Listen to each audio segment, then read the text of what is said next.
स्वागत है आप सबका। आज की जो प्रश्नोत्तरी है वो बिहारी सस्सई की जो टीका है बिहारी रत्नाकर, बाबू जगन्नाथ दास रत्नाकर द्वारा रचित उस पर है और विशेषकर एमपी सहायकाचार्य के पाठ्यक्रम में जो दोहे शामिल हैं उन पर है। लेकिन कुछ प्रश्न हम बिहारी से संबंधित, बिहारी सस्सई से संबंधित देख रहे हैं पहले, फिर पाठ्यक्रम में शामिल सभी दोहों पर भी प्रश्नोत्तर हम देख लेंगे। कृष्ण कवि ने बिहारी सस्सई की टीका किस छंद में लिखी? दोहा, कवित्त, सवैया या कुंडलिनी? कृष्ण कवि जो बिहारी के दत्तक पुत्र भी हैं, उनके शिष्य भी हैं और जिन्होंने बिहारी सस्सई की पहली टीका लिखी थी, कवि कृष्णलाल की टीका नाम से। किस नाम से लिखी थी? कवि कृष्णलाल की टीका इस नाम से लिखी थी कि बिहारी सस्सई की प्रथम टीका है ये। बिहारी सस्सई की प्रथम टीका है ये इन्होंने किस छंद में लिखी थी, यह आपको बताना है। स्वागत है आप सबका। कवित्त छंद में लिखी थी, दोहा छंद में नहीं लिखी है। किस में लिखी है? कवित्त छंद में लिखी है। ज्यादातर का उत्तर गलत। कौन से छंद में लिखी है? कवित्त छंद में। बिहारी सस्सई की टीकाओं के संबंध में असत्य कथन है। पठान सुल्तान ने, ये में नहीं है, ने है। पठान सुल्तान ने है ये, ने कर लीजिए। पठान सुल्तान ने कुंडलिनी छंदों में टीका लिखी है। अंबिका दत्त व्यास ने अपने बिहार में सब दोहों के भावों को पल्लवित करके रोला छंद लगाए हैं। भाई परमानंद ने श्रृंगार सप्तशती नाम से दोहों का संस्कृत अनुवाद किया है। मुंशी देवी प्रसाद प्रीतम ने फारसी शेरों में इसका अनुवाद किया है। बिहारी सस्सई की टीकाओं के संबंध में कौन सा कथन यहाँ सही नहीं है? पठान सुल्तान ने कुंडलिनी छंदों में टीका लिखी है। अंबिका दत्त व्यास ने अपने बिहारी बिहार में सब दोहों के भावों को पल्लवित करके रोला छंद लगाए हैं। पंडित परमानंद ने श्रृंगार सप्तशती नाम से दोहों का संस्कृत अनुवाद किया है। मुंशी देवी प्रसाद प्रीतम ने फारसी शेरों में इसका अनुवाद किया है। कौन सा कथन यहाँ सही नहीं है? डी सही नहीं है। फारसी शेरों में नहीं भाई, किसमें? उर्दू शेरों में अनुवाद किया है। फारसी में तो अनुवाद किसने किया? आनंदीलाल ने, तिरंगे सतसई के नाम से, है ना। फारसी में अनुवाद किसने किया? फारसी छंदों में अनुवाद की अगर हम बात करें तो फिर तो यहाँ तो कौन होंगे? आनंदीलाल। कौन होंगे? आनंदीलाल। और जो शीर्षक दिया वो क्या दिया था? फिरंगे सतसई। शीर्षक क्या दिया था? फिरंगे सतसई। फिरंगे सतसई। तो फारसी शेरों में नहीं किया उन्होंने। मुंशी देवी प्रसाद प्रीतम ने उर्दू शेरों में इसका अनुवाद किया है। अब ये कथन सही हो जाएगा। अगला प्रश्न देख रहे हैं। बाबू जगन्नाथ दास रत्नाकर द्वारा रचित बिहारी सस्सई की टीका बिहारी रत्नाकर का प्रकाशन वर्ष क्या है? 1920 ईस्वी, 1925 ईस्वी, 1930 या 1935? बाबू जगन्नाथ दास रत्नाकर, बाबू जगन्नाथ दास रत्नाकर द्वारा रचित बिहारी सस्सई की टीका बिहारी रत्नाकर का प्रकाशन वर्ष क्या है? 1920, 25, 30, 35? क्या है सही उत्तर? क्या होगा? यहाँ होगा 1925 ईस्वी। क्या होगा? 1925। सी नहीं होगा, 1925 ईस्वी होगा, बी होगा। बाबू जगन्नाथ दास रत्नाकर द्वारा रचित बिहारी सस्सई की टीका बिहारी रत्नाकर का जो प्रकाशन वर्ष है वो क्या है? 1925 ईस्वी है। बिहारी सस्सई के दोहों को रस के छोटे छोटे छींटे किस विद्वान ने कहा है? रामचंद्र शुक्ल ने, डॉक्टर बच्चन सिंह ने, गणपति चंद्र गुप्त ने, हजारी प्रसाद द्विवेदी ने? रस के छोटे छोटे छींटे जो है वो किस विद्वान ने कहा है? रामचंद्र शुक्ल ने, बच्चन सिंह ने, गणपति चंद्र गुप्त ने या हजारी प्रसाद द्विवेदी ने? किसने कहा? प्रश्न संख्या 4 का सही उत्तर बिहारी सस्सई के दोहों को रस के छोटे छोटे छींटे किस विद्वान ने कहा है? दोहे क्या हैं? रस के छोटे छोटे छींटे हैं। ये कहा है रामचंद्र शुक्ल ने। किसने कहा है? रामचंद्र शुक्ल जी ने कहा है। अगला प्रश्न है, बिहारी सस्सई के संबंध में आचार्य रामचंद्र शुक्ल का कौन सा कथन सही नहीं है? बिहारी की रस व्यंजना का पूर्ण वैभव उनके विभावों के विधान में दिखाई पड़ता है। भाव व्यंजना या रस व्यंजना के अतिरिक्त बिहारी ने वस्तु व्यंजना का सहारा भी बहुत लिया है। बिहारी ने यद्यपि लक्षण ग्रंथ के रूप में अपनी सस्सई नहीं लिखी है, पर नखशिख, नायिका भेद, षट ऋतु के अंतर्गत उनके सब श्रृंगारी दोहे आ जाते हैं। मार्मिक प्रभाव का विचार करें तो देव और पद्माकर के कवित्व सवैयों का सा गूंजने वाला प्रभाव बिहारी के दोहों का नहीं पड़ता। आचार्य रामचंद्र शुक्ल का कौन सा कथन यहाँ सही नजर नहीं आ रहा आपको? प्रश्न संख्या 5 का सही उत्तर क्या होगा? वैसे ये प्रश्नोत्तरी नेट जेआरएफ के लिए भी है, ये यूपी असिस्टेंट प्रोफेसर के लिए भी है। बस इसमें दोहे मैंने वो लिए हैं जो एमपी सहायक आचार्य के पाठ्यक्रम में शामिल हैं वो। बाकी और प्रश्न तो टीजीटी पीजीटी के लिए सबके लिए महत्वपूर्ण है। बिहारी सस्सई के संबंध में आचार्य रामचंद्र शुक्ल का कौन सा कथन सही नजर नहीं आ रहा आपको? देखिए तुक्के लगा रहे हैं, एक का भी सही नहीं है, सबका गलत। बिहारी की रस व्यंजना का पूर्ण वैभव उनके विभावों के विधान में नहीं दिखाई देता भाई, अनुभवों के विधान में दिखाई देता है। विभावों के विधान में नहीं देता, किसमें दिखाई देता है? अनुभवों के विधान में दिखाई देता है, विभावों के नहीं। तो ये बात सही नहीं थी यहाँ पर। भाव व्यंजना या रस व्यंजना के अतिरिक्त बिहारी ने वस्तु व्यंजना का सहारा भी बहुत लिया है, बिल्कुल सही है। बिहारी ने यद्यपि लक्षण ग्रंथ के रूप में अपनी सस्सई नहीं लिखी है, पर नक्सिक, नायिका भेद, षट ऋतु के अंतर्गत उनके सब श्रृंगारी दोहे आ जाते हैं।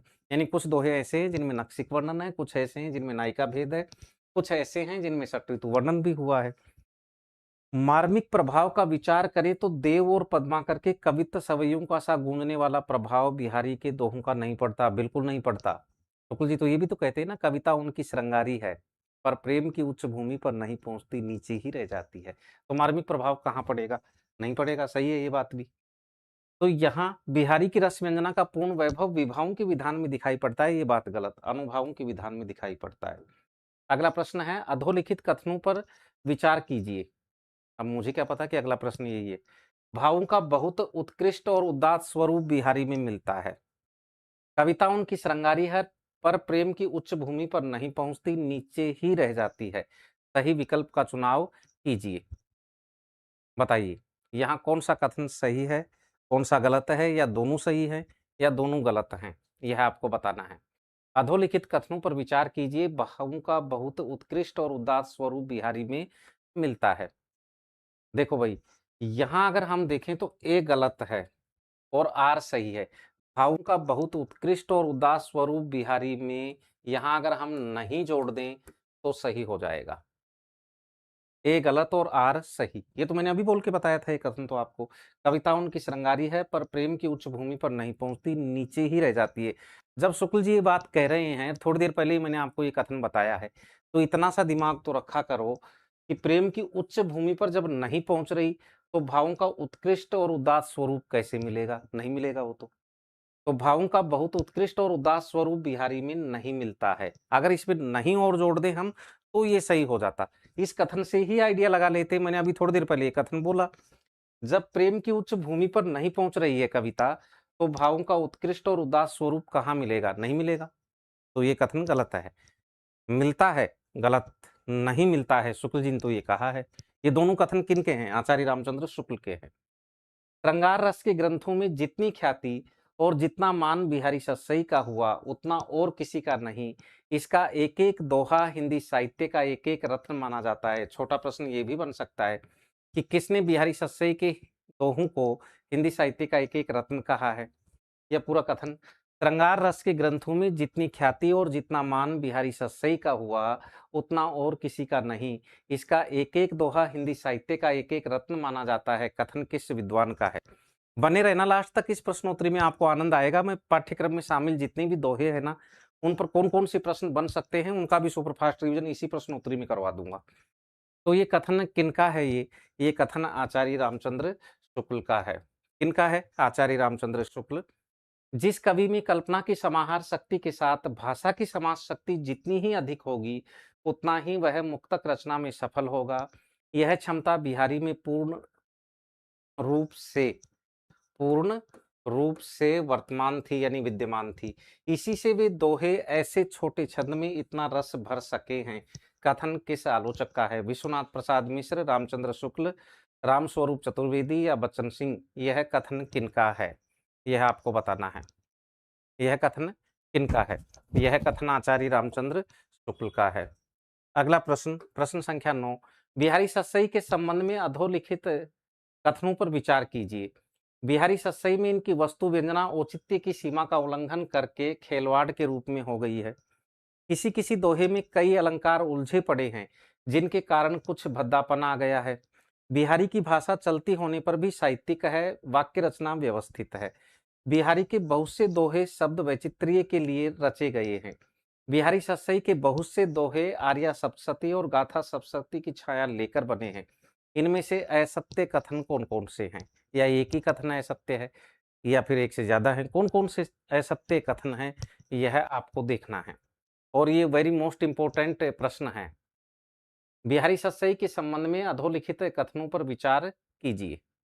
कौन से कथन यहाँ असत्य हैं, यह आपको बताना है। इसका उत्तर मैं ज़रूर देखना चाहूँगा कि आपने कितनी बारीकी से तैयारी की है, कैसे पढ़ा है बिहारी को? बताइए। असिस्टेंट प्रोफेसर में तो इस टाइप के प्रश्न देखने को मिलेंगे आपको। यहाँ सही उत्तर क्या होगा? देखो, बिहारी सतसई में इनकी वस्तु व्यंजना औचित्य की सीमा का उल्लंघन करके खेलवाड़ के रूप में हो गई है, ये बात बिल्कुल सही है। शुक्ल जी के कथन है ये सारी, पहले तो ये बता दूँ मैं आपको। किसी-किसी दोहे में कई अलंकार उलझे पड़े हैं, जिनके कारण कुछ भद्दापन आ गया है, ये बात गलत। ये बात यहाँ तक तो सही है, किसी-किसी दोहे में कई अलंकार उलझे पड़े हैं, ये तो सही है, पर उनके कारण भद्दापन नहीं आ पाया है। पर सही कथन क्या होता? पर उनके कारण भद्दापन नहीं आ पाया है। उनके कारण भद्दापन नहीं आ पाया है। अब सही हो जाता है ये कथन। ये बात यहाँ गलत है, जिनके कारण कुछ भद्दापन आ गया है, ये बात बिल्कुल गलत। बिहारी की भाषा चलती होने पर भी साहित्यिक है, वाक्य रचना व्यवस्थित है, ये बिल्कुल सही। बिहारी के बहुत से दोहे शब्द वैचित्र्य के लिए लिखे गए, बहुत से नहीं, बहुत कम। एक बात ये गलत हो गई यहाँ पर, एक बात ये गलत हो गई। बहुत कम देखिए लिखे तो गए हैं, लेकिन बहुत से नहीं, बहुत कम लिखे गए हैं।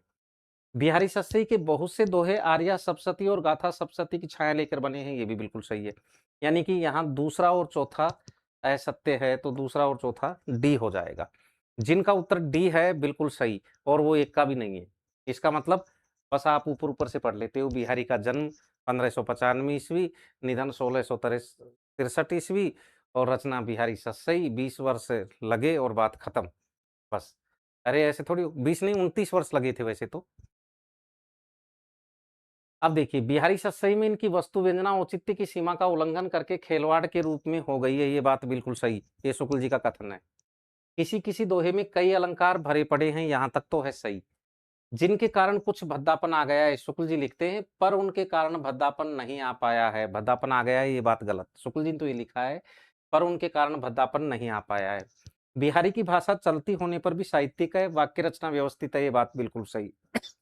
बिहारी के बहुत से दोहे शब्द वैचित्र्य के लिए लिखे गए हैं। यहाँ शुक्ल जी ने ये कहा है कि बिहारी के बहुत कम दोहे शब्द वैचित्र्य के लिए रचे गए हैं। बिहारी सतसई के बहुत से दोहे आर्या सप्तशती और गाथा सप्तशती की छाया लेकर बने हैं, ये बिल्कुल सही। तो 2 कथन यहाँ गलत थे। रीतिकालीन मनोवृत्ति का श्रेष्ठ प्रतिनिधित्व बिहारी के काव्य में मिलता है। कथन किस आलोचक का है? प्रश्न संख्या 10 का सही उत्तर क्या होगा? यह आपको बताना है। रीतिकालीन मनोवृत्ति का श्रेष्ठ प्रतिनिधित्व बिहारी के काव्य में मिलता है। कथन किस आलोचक का है? यह आपको बताना है। बताइए। जीआईसी का रिजल्ट आ गया, बहुत सारे विद्यार्थी सफल हुए हैं फ्री में। मेंस का एग्जाम अभी बाकी है और मेंस की तैयारी मैंने समय रहते ही शुरू करवा दी थी। मेंस के लिए मैं कम से कम 400 प्रश्नोत्तर लिखवा चुका हूँ अब तक। ऑनलाइन की बात कर रहा हूँ, ऑफलाइन की बात नहीं कर रहा। ऑनलाइन में मेंस के लिए मैंने कम से कम 400 प्रश्न और उत्तर एक-एक लाइन बोर्ड पर लिखवा दी है और आगे अभी और लिखवा देंगे। रीतिकालीन मनोवृत्ति का श्रेष्ठ प्रतिनिधित्व बिहारी के काव्य में मिलता है। कथन किस आलोचक का है? रामस्वरूप चतुर्वेदी का है। अगला प्रश्न है, बिहारी की नायिका शास्त्रीय ग्रंथों से बाहर अपनी सज्जा, बोली बानी और चेष्टाओं में ठेठ ब्रज की युवती है। कथन किस विद्वान का है? बच्चन सिंह, रामस्वरूप चतुर्वेदी, विश्वनाथ प्रसाद मिश्र, रामचंद्र शुक्ल। यह कथन किस विद्वान का है? यह आपको बताना है। बिहारी की नायिका शास्त्रीय ग्रंथों से बाहर अपनी सज्जा, बोली बानी और चेष्टाओं में ठेठ ब्रज की युवती है। कथन किस विद्वान का है? बच्चन सिंह जी का, रामस्वरूप चतुर्वेदी का, विश्वनाथ प्रसाद मिश्र का या फिर रामचंद्र शुक्ल का? यह कथन किस विद्वान का है? ये रामस्वरूप चतुर्वेदी जी का कथन है। हर जगह शुक्ल बाबा आपकी सहायता नहीं करने बैठे। वो तो इसलिए दिए जाते हैं कि आप यही टिक करो। अब तो नेगेटिव मार्किंग और होने लगी है। अधोलिखित कथनों पर विचार कीजिए। बिहारी के काव्य में सामंती जीवन की विशेषताएं एवं वैविध्य मिलते हैं। बिहारी ने ग्रामीण संस्कृति के विरुद्ध घृणा की भावना अभिव्यक्त की है। सही विकल्प का चुनाव कीजिए। दोनों कथन बच्चन सिंह जी के हैं। अब इनमें एक सही है, एक गलत है, या दोनों गलत हैं, या दोनों सही हैं, यह आपको देखना है। बिहारी के काव्य में सामंती जीवन की विशेषताएं एवं वैविध्य मिलते हैं। बिहारी ने ग्रामीण संस्कृति के विरुद्ध घृणा की अभिव्यक्ति की है। कथन दोनों बच्चन सिंह जी के।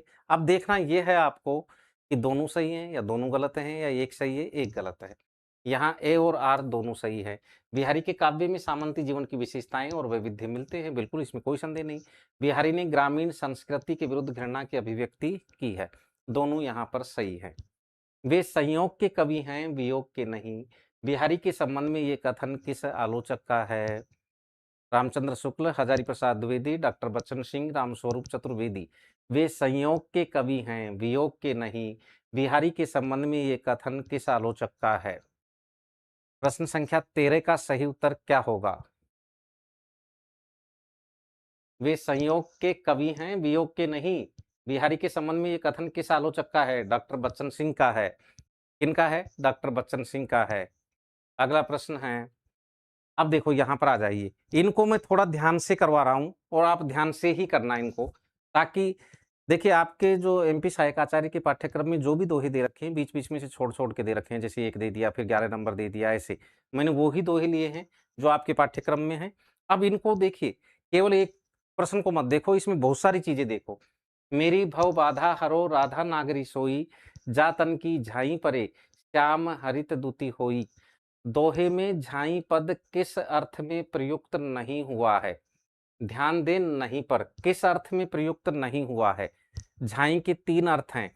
वैसे 3 अर्थ तो झाई के भी हैं, 3 ही अर्थ परे के भी हैं, 3 ही अर्थ श्याम के भी हैं और 3 ही अर्थ श्याम दूती के भी हैं। अब देखेंगे कौन कौन से हैं, वो तो बाद की बात है। पहले तो ये बताओ, मेरी भव बाधा हरऊ राधा नागरी सोई, जा तन की झाई परे श्याम हरि दूती होई। दोहे में झाई पद किस अर्थ में प्रयुक्त नहीं हुआ है? दृष्टि अर्थ में नहीं हुआ। जिसके शरीर की झलक पड़ते ही, परछाई पड़ते ही, जिसके शरीर का ध्यान आते ही श्याम। अब श्याम के भी 3 अर्थ हैं। श्याम के 3 अर्थ कौन कौन से? देखो, ये तो झाई के 3 अर्थ हो गए। ये तो किसके अर्थ हो गए 3? झाई के 3 अर्थ ये हो गए, ठीक है ना। यहाँ थोड़ा सा ध्यान रखें। अब श्याम के भी 3 अर्थ हैं। एक तो श्याम वर्ण कृष्ण, एक तो श्याम का मतलब कृष्ण ही हो गया सीधा सीधा। श्याम के 3 अर्थ कौन कौन से हैं? एक तो श्याम वर्ण कृष्ण। श्याम के 2 अर्थ ले लो। श्याम मतलब श्याम वर्ण और श्याम मतलब कृष्ण। एक अर्थ तो यह हो गया श्याम का। दूसरा जो श्याम का अर्थ हो जाएगा वो हो जाएगा कृष्णचंद्र, यानी कि कृष्ण। और तीसरा जो हो जाएगा, श्याम का मतलब होता है देखो, पाप भी हो सकता है यहाँ पर, कलमश भी हो सकता है यहाँ पर, ठीक है ना। ये 3 अर्थ, पाप है, कलमश आप लगा सकते हैं, दरिद्रता आदि लगा सकते हैं, दरिद्रता आदि। हरित दूती के भी 3 अर्थ हैं। हरित दूती के 3 अर्थ कौन कौन से हैं? हरित दूती, इसके भी 3 अर्थ हैं। एक तो प्रसन्न मन वाले, कि जिनके शरीर की झलक पड़ते ही कृष्ण जो हैं वो प्रसन्न मन वाले हो जाते हैं। एक अर्थ तो हरिदूती का ये हो गया। अरे मन हरा भरा हो गया मतलब प्रसन्न चित्त हो गया। एक अर्थ तो यह हो जाएगा यहाँ पर, प्रसन्न मन वाले हो जाते हैं। एक हरे रंग वाले कि उनके पीत वर्ण के जो कपड़े हैं ना वो कैसे में बदल जाते हैं? हरे रंग में बदल जाते हैं। हरी दूती, दूती का मतलब आभा। ये और एक आपको पता है कि हरियाली जो है वो पुण्य आदि का प्रतीक भी है। एक अर्थ आप ये भी ले सकते हैं, श्याम का मतलब पाप, हरित दूती यानी तेजहीन, प्रभाहीन हो जाते हैं। एक अर्थ यह हो जाएगा, तेजहीन, प्रभाहीन भी कह सकते हैं, प्रभाहीन। और ये भी अर्थ लिया जा सकता है कि जिनके शरीर की झलक पड़ते ही पाप पुण्य में बदल जाते हैं, हरियाली पुण्य का भी प्रतीक है। तो बहुत सारे अर्थ हैं। ये 3-3 अर्थ तो कम से कम आप याद रखिए। तो अब यहाँ कौन-सा अलंकार हो गया? झाई में, परे में, श्याम में और हरिदूती में। ये श्लिष्ट पद हैं। श्लिष्ट पद मतलब एक ही पद के 2 या 2 से अधिक अर्थ हों। तो वो कौन-कौन से हैं? मेरा एक प्रश्न तो यहाँ पर यही बन जाए कि इस दोहे में कितने श्लिष्ट पद हैं? तो 4 हैं। कौन-कौन से हैं? एक तो झाई के 3 अर्थ हैं, एक परे के भी 3 अर्थ हैं और एक श्याम के भी 3 अर्थ हैं और एक हरित दूती के भी 3 अर्थ हैं। तो श्लिष्ट पद कितने हो गए इसमें? 4 हो गए। यहाँ अलंकार कौन-सा हो गया? श्लेष। अब यहाँ एक चीज़ और देखना, जब एक वस्तु दूसरी वस्तु के संपर्क में आकर उसके गुणों को ग्रहण कर लेती है, तो वहाँ कौन-सा अलंकार होता है? तद्गुण। इस पूरे दोहे में तो मुख्यतया कौन-सा अलंकार है? पूरे दोहे में तो तद्गुण अलंकार है। पूरे दोहे में तो कौन-सा है? तद्गुण है। अगर इनको रेखांकित कर दे, तो यहाँ फिर कौन-सा हो जाएगा? यहाँ श्लेष अलंकार हो जाएगा। और ये दोहा मंगलाचरण के रूप में है। एक प्रश्न ये भी बन सकता है कि बिहारी ने बिहारी सत्सई में या बिहारी सत्सई के आरंभ में मंगलाचरण के रूप में किसकी स्तुति की है? अपने गुरु नरहरिदास की, राधा की, कृष्ण की, राधा और कृष्ण दोनों की। तो देखिए यहाँ पर किसकी स्तुति की है? राधा की। कि जो राधा नागरी है, यहीं से बिहारी की अभिरुचि का भी पता चल जाता है। बिहारी को कौन-सी युवती अच्छी लगती है? ग्रामीण तो लग ही नहीं रही कि जो राधा नागरी है, नगर की रहने वाली है, चतुर है, वो मेरी सांसारिक बाधाओं का हरण करे। या नागरी का प्रयोग जानबूझकर किया है बिहारी ने। इसी पहले दोहे से बिहारी की नागर अभिरुचि का पता चल जाता है। ये कथन है वैसे किसका? बिहारी का नया मूल्यांकन बच्चन सिंह जी कि बिहारी की नागरी अभिरुचि का पता उनके पहले ही दोहे से प्राप्त हो जाता है, जहाँ उन्होंने राधा के साथ में नागरी विशेषण का प्रयोग किया है। ये विशेषण है यहाँ पर ये दोहा। और इसका एक अर्थ ये भी है कि जो हृदय की बात जानने वाली है, चतुर है मतलब हृदय की बात जानने वाली है। मेरा एक प्रश्न और है यहाँ। एक तो देखो पूरे पद में अलंकार पूछे तद्गुण, तद्गुण क्यों है? कृष्ण राधा के संपर्क में आकर हरि आभा वाले हो रहे हैं और जब एक वस्तु दूसरी वस्तु के संपर्क में आकर उसके गुणों को ग्रहण कर लेती है, तो वहाँ कौन-सा अलंकार होगा? वहाँ तद्गुण होगा। तो पूरे दोहे में तो कौन-सा अलंकार है? तद्गुण है। और ये जो रेखांकित पद हैं, ये श्लिष्ट पद है। श्लिष्ट पद वो होता है जिसके 2 या 2 से अधिक अर्थ अभिव्यक्त हों। तो कितने श्लिष्ट पद हैं इसमें? 4 श्लिष्ट पद हैं। झाई, परे, श्याम और हरिदूती। इनके 3-3 अर्थ हैं।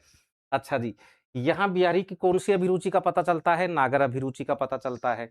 नागरी शब्द जो है, वो राधा के किस गुण की ओर संकेत कर रहा है यहाँ पर? तो चतुर होने की ओर। अच्छा एक बात और, इस दोहे के किस चरण में अशुद्धि है? अगर आपसे यह पूछ ले, तो फिर आप क्या करोगे? देखिए, इसके प्रथम चरण में अशुद्धि है। 2, 2, 1 ये बन गया तगण। ये क्या बन गया? यमाता राजभान सलगा, ताराजय तगण। तगण किससे बनता है? ताराज। और दोहा छंद के किसी भी चरण के आरंभ में तगण या जगण का प्रयोग नहीं होना चाहिए। ये दोहा छंद पढ़ाते समय मैंने आपको लिखवा रखा है। तो एक प्रश्न यह भी बन सकता है कि इस दोहे के किस चरण में अशुद्धि है? ये देखिए बड़ा काम का दोहा है। इससे दुनिया भर के प्रश्न बन सकते हैं। यहाँ आपसे अलंकार पूछा जा सकता है कि इसमें कौन-सा है? तद्गुण बताना है। ये पूछ सकते हैं इसमें कितने श्लिष्ट पद हैं? तो 4 हैं। आपसे ये पूछ सकता है कि झाई किस अर्थ में प्रयुक्त नहीं हुआ? आपसे ये भी पूछ सकता है कि श्याम किस अर्थ में प्रयुक्त नहीं हुआ? आपसे ये भी पूछ सकता है कि हरितद्युति किस अर्थ में प्रयुक्त नहीं हुआ? तो इस तरह के प्रश्नों के लिए आप तैयार रहिए। यहाँ नागरी कहने से बिहारी की कौन-सी अभिरुचि का पता चलता है? तो नागर अभिरुचि का पता चलता है। इस दोहे के किस चरण में अशुद्धि है? तो इसके प्रथम चरण में अशुद्धि है। मेरी भव बाधा हरो। इसमें देखिए ये तगन का प्रयोग हो गया। हालाँकि विद्वानों ने ये भी कहा है कि ये दोहा मंगलाचरण के रूप में है और जिसमें मंगलाचरण होता है यदि उस दोहे में कोई भी दोष हो, उस छंद में कोई भी दोष हो, तो उस दोष का परिहार हो जाता है। तो मंगलाचरण होने के कारण, राधा से प्रार्थना होने के कारण ये दोष दूर भी हो गया है। लेकिन फिर भी पूछ ही ले, कौन से में है, तो वो इसमें है। तो देखिए इतनी बातें इसमें आपको लेकर चलनी पड़ेंगी। ये सारी चीज़ें आप नोट करके चलें अच्छे से। नीकी दई अनाकिनी फीकी परी गुहारी, तजो मनो तारन बिरदु बारक बारनु तारी। दोहे में कौन-सा भाव व्यक्त हुआ है? इस दोहे में कौन-सा भाव व्यक्त हुआ है, यह आपको बताना है। बिहारी कह रहे हैं, अभी मैं इसका अर्थ नहीं बताऊँगा, अगर मैं अर्थ बता दूँगा, तो फिर आप बता देंगे। मैं नहीं बता रहा अर्थ। अभी तो आप बताइए कि इसमें कौन-सा भाव व्यक्त हुआ है, आपने क्या तैयारी की है? व्यंग्य, उपालंभ, आक्रोश, निराशा। बिहारी के इस दोहे में कौन-सा भाव व्यक्त हुआ है? प्रश्न की संख्या लिखकर उत्तर दीजिए। फिर इस दोहे के बारे में हम बहुत सारी बातें देखेंगे। बताओ देखिए कौन-सा भाव व्यक्त हुआ है? इसमें हुआ है उपालंभ। बिहारी कह रहे हैं ईश्वर से। नीकी यानी अच्छी। नीकी का मतलब क्या है? अच्छी। दई यानी दी है। देखिए यहाँ श्लेष है, दी है, दई यानी देव, कि हे देव, हे ईश्वर, आपने अच्छी आनाकानी की है। श्लेष, अच्छी आनाकानी की है मतलब मेरे साथ बहुत बुरा किया है। फीकी परी गुहारी, कि मेरी सारी प्रार्थना फीकी पड़ गई है, मेरी प्रार्थना का आप पर कोई असर ही नहीं हो रहा। तजो, त्याग दिया है। मनो यानी मानो, कि मानो आपने त्याग दिया है, छोड़ दिया है। तारन बिरिदु, तारनहार होने का यश, बिरिदु का मतलब सम्मान, यश। बारक यानी एक बार, बारक का मतलब एक बार। बारनु यानी हाथी को, क्या आपने एक बार हाथी को संसार सागर से पार उतार कर और मानो तारनहार होने का बिरद जो है, यश जो है, उसे छोड़ ही दिया है। आपने अपने इस नाम को भुला ही दिया है। अब देखो भाई यहाँ पर, यहाँ बारक में भी बार है, बारनू में भी बार है। यहाँ बस क है, यहाँ न है। ये हो गया सभंग पद यमक। कौन सा हो गया? अगर देखिए बारनू बारनू आता तब तो अभंग पद होता। अभी यहाँ बारक यानी एक बार, बार एक, एक बार। बारनू यानी हाथी। अब यहाँ भी बार है, यहाँ भी बार है। तो ये कौन सा हो गया? ये हो गया सभंग पद यमक। कौन सा हो गया? सभंग पद यमक हो गया यहाँ पर। अर्थ भी पूछ सकते हैं कि बारनू का अर्थ क्या है? तो बारनू का अर्थ है हाथी। बारक का मतलब एक बार। भाव कौन सा व्यक्त हुआ है यहाँ पर? उपालंब का। यहाँ कौन सा अलंकार है? यहाँ श्लेष अलंकार है। दई यानी दी है, की है, और दई यानी हे देव, कि हे देव, हे ईश्वर, आपने अच्छी आनाकानी की है, मेरी सारी पुकार जो है वो फीकी पड़ गई है, आप मेरी प्रार्थना पर कोई ध्यान नहीं दे रहे हैं। और तजो यानी त्याग दिया है, मनो यानी मानो, तारन बिरिदु, तारनहार होने का यश, कि आप तो संसार सागर से पार उतारने वाले हैं, ऐसी आपकी प्रसिद्धि रही है, ऐसा आपका यश रहा है। और मानो आपने तारनहार होने का जो बिरद है, यश है, एक बार हाथी के बच्चे को पार उतार के और फिर त्याग दिया है, उसे छोड़ दिया है। बिहारी के अनुसार ईश्वर ने कौन सी बात को छोड़ दिया है? कौन से यश को छोड़ दिया है? तारनहार होने के यश को छोड़ दिया है। अब देखिए यहाँ अगर मैं आपसे शब्द शक्ति पूछ लूँ तो आप क्या करोगे, मुझे ये बताओ? चलो यहाँ पर मैंने बिहारी के दोहे शब्द शक्ति की दृष्टि से भी वेरी वेरी मोस्ट इम्पोर्टेंट है। अलंकारों की दृष्टि से भी मोस्ट इम्पोर्टेंट है। संचारी भावों की दृष्टि से भी मोस्ट इम्पोर्टेंट है। और जहाँ श्रृंगार रस के दोहे होंगे तो वो नायक भेद या नायिका भेद की दृष्टि से भी मोस्ट इम्पोर्टेंट है। अब मुझे आप ये बताओ कि इसमें शब्द शक्ति कौन सी है? आपकी बुद्धि की परीक्षा है। कितने अच्छे से आपको सब शक्तियाँ आती हैं, मैं विकल्प नहीं दे रहा हूँ। नीकी दई अनाकीनी, की है ईश्वर, आपने अच्छी आनाकानी की है। एक तरह से व्यंग्य का भाव है यहाँ पर। फीकी परी गुहारी, की मेरी प्रार्थना फीकी पड़ गई है। अच्छी आनाकानी दी है मतलब एक तरह से व्यंग्य, आर्थी व्यंजना है। और वैसे भी हिंदी साहित्य के व्यंजना के सबसे बड़े कवि कौन हैं? बिहारी हैं। तो यहाँ कौन सी शब्द शक्ति होगी? यहाँ आर्थी व्यंजना होगी। कौन सी होगी यहाँ पर? आर्थी व्यंजना शब्द शक्ति होगी। ये भी थोड़ा-सा आप यहाँ ध्यान रखें। और भाव कौन-सा है? उपालंब का है। तो यहाँ शब्द शक्ति कौन-सी होगी? आर्थी व्यंजना होगी। बड़े काम के हैं बिहारी के दोहे, इनको ढंग से पढ़ना चाहिए। झीने पट में झुलमुली झलकती ओप अपार, सुर तरु की मनु सिंधु में लसती सै पल्लव डार। कथन किसका है? नायक का नायिका से, नायक का स्वगत कथन, या नायिका की सखी का नायक से, या नायिका की सखी का नायिका से। इसका अर्थ क्या है वो तो हम देख ही लेंगे। इसमें अलंकार कौन सा है वो तो हम देख ही लेंगे। इस प्रश्नोत्तरी का मेरा एक उद्देश्य था कि पाठ्यक्रम में जो आपके 20 दोहे दिए हुए हैं, उनका भी रिवीजन हो जाए। तो मैंने पूरे दोहे ले लिए हैं, 20 के 20 ले लिए हैं। झीने पट में झुलमुली झलकती ओप अपार, सुर तरु की मनु सिंधु में लसती सै पल्लव डार। कथन किसका किससे है? पहले तो ये बताओ, सबका गलत। नायक का स्वगत कथन है। नायिका तो झलक दिखाकर चली गई। अब नायक कह रहा है कि यार ये नायिका कितनी अच्छी थी। झीने पट में, पारदर्शी पट यानी घूंघट में से इसका जो मुख है ना, और जो मुखांग हैं, ओष्ठ हैं, कान हैं, गाल हैं, मस्तिष्क, ललाट है, वो झिलमिल करते हुए कैसे दिखाई दे रहे थे कि कल्प वृक्ष की, सुरतरु मतलब सूर्य यानी देवता, तरु यानी वृक्ष, देवताओं का वृक्ष कौन सा है? कल्प वृक्ष की मनु यानी मानो, सिंधु में यानी सागर में, लस्ती यानी शोभायमान हो रही है, सै पल्लव डार कि सै पल्लव, पल्लवों से युक्त डाली जो है मानो सागर के अंदर क्या हो रही हो? शोभायमान हो रही हो। पहले तो यहाँ अलंकार देख लेते हैं। यहाँ उत्प्रेक्षा है, और उत्प्रेक्षा का भी कौन सा भेद है? वस्तु उत्प्रेक्षा है। जहाँ उपमेय में उपमान की संभावना व्यक्त की जाए, जहाँ एक वस्तु में दूसरी वस्तु की कल्पना की जाए, जहाँ एक दृश्य में दूसरे दृश्य की कल्पना की जाए, वहाँ वस्तु उत्प्रेक्षा होगा। तो यहाँ उत्प्रेक्ष, अब वस्तु उत्प्रेक्षा विकल्प में नहीं हो तो फिर कौन सा हो जाएगा? उत्प्रेक्षा हो जाएगा। लेकिन दोनों विकल्प में होने पर कौन सा होगा? वस्तु उत्प्रेक्षा होगा। ठीक है, तो एक तो यहाँ ये ध्यान रखना। वैसे है तो इसमें अनुप्रास भी झय झय झय, और देखो यहाँ लय भी है, ये लय भी है, यहाँ अ और अ भी है, तो अनुप्रास भी है। लेकिन और देखिए यहाँ स, यहाँ स, यहाँ से अनुप्रास भी है, लेकिन वो तो मुख्य अलंकार नहीं है। इसमें मुख्य अलंकार जो है वो वस्तु उत्प्रेक्षा है। वैसे बिल्कुल इसमें अनुप्रास भी है, इसमें संदेह क्या है? अनुप्रास भी है। और ये कथन है, नायक का स्वगत कथन है। और कौन सा नायक है? ये पूछ ले आपसे, तब क्या बताओगे? बताओ किस श्रेणी का नायक है? प्रेमासक्त नायक है यहाँ पर। प्रेमासक्त, प्रेम में मुग्ध, प्रेमासक्त नायक यहाँ पर है। श्रेणी ये भी ध्यान रखना, बिहारी का एक एक दोहा जब एक एक रत्न है तो बड़ा गंभीर अर्थ है। ऐप पर क्लास नहीं, जब मैं यूट्यूब पर ले रहा हूं तो ऐप में सुगंध तो आएगी नहीं। अरे सबका भला हो जाने दो ना।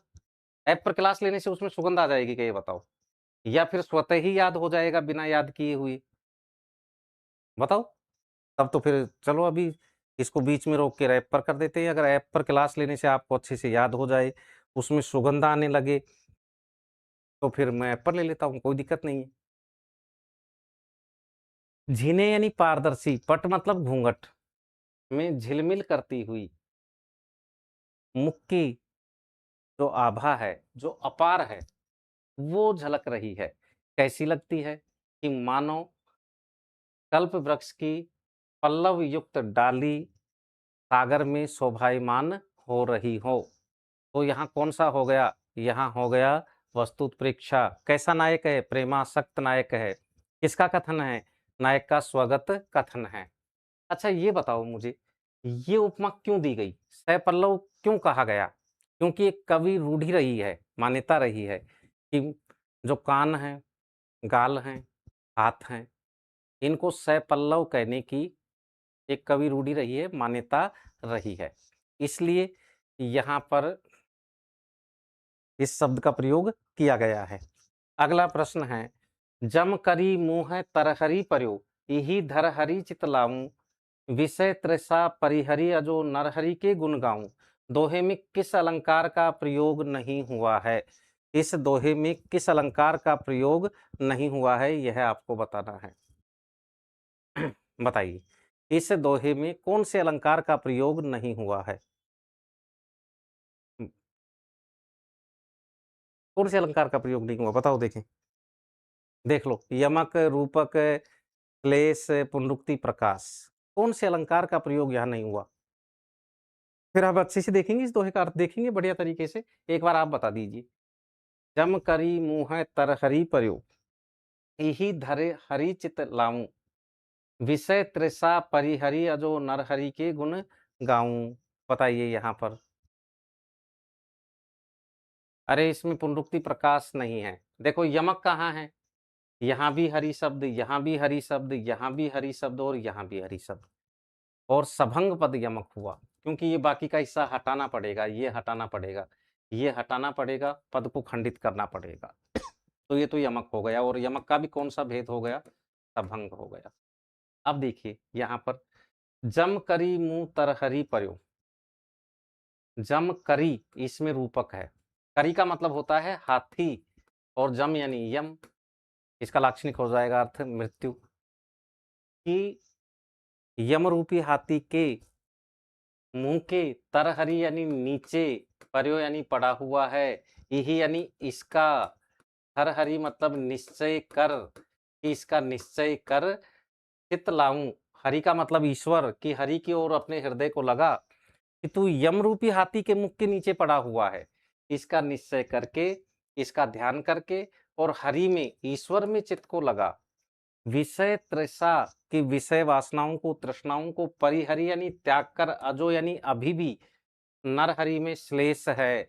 नरहरि एक तो ईश्वर के लिए आया है, और एक आया है बिहारी के गुरु के लिए। बिहारी के गुरु का नाम भी नरहरिदास है, लेकिन ये वो नरहरिदास नहीं है जो तुलसी के गुरु हैं, ये दूसरे हैं। तो बिहारी के गुरु, यहाँ हो गए दो अर्थ। अब दो अर्थ हो गए तो यहाँ श्लेष हो गया, यहाँ रूपक हो गया, और यमक हो ही गया।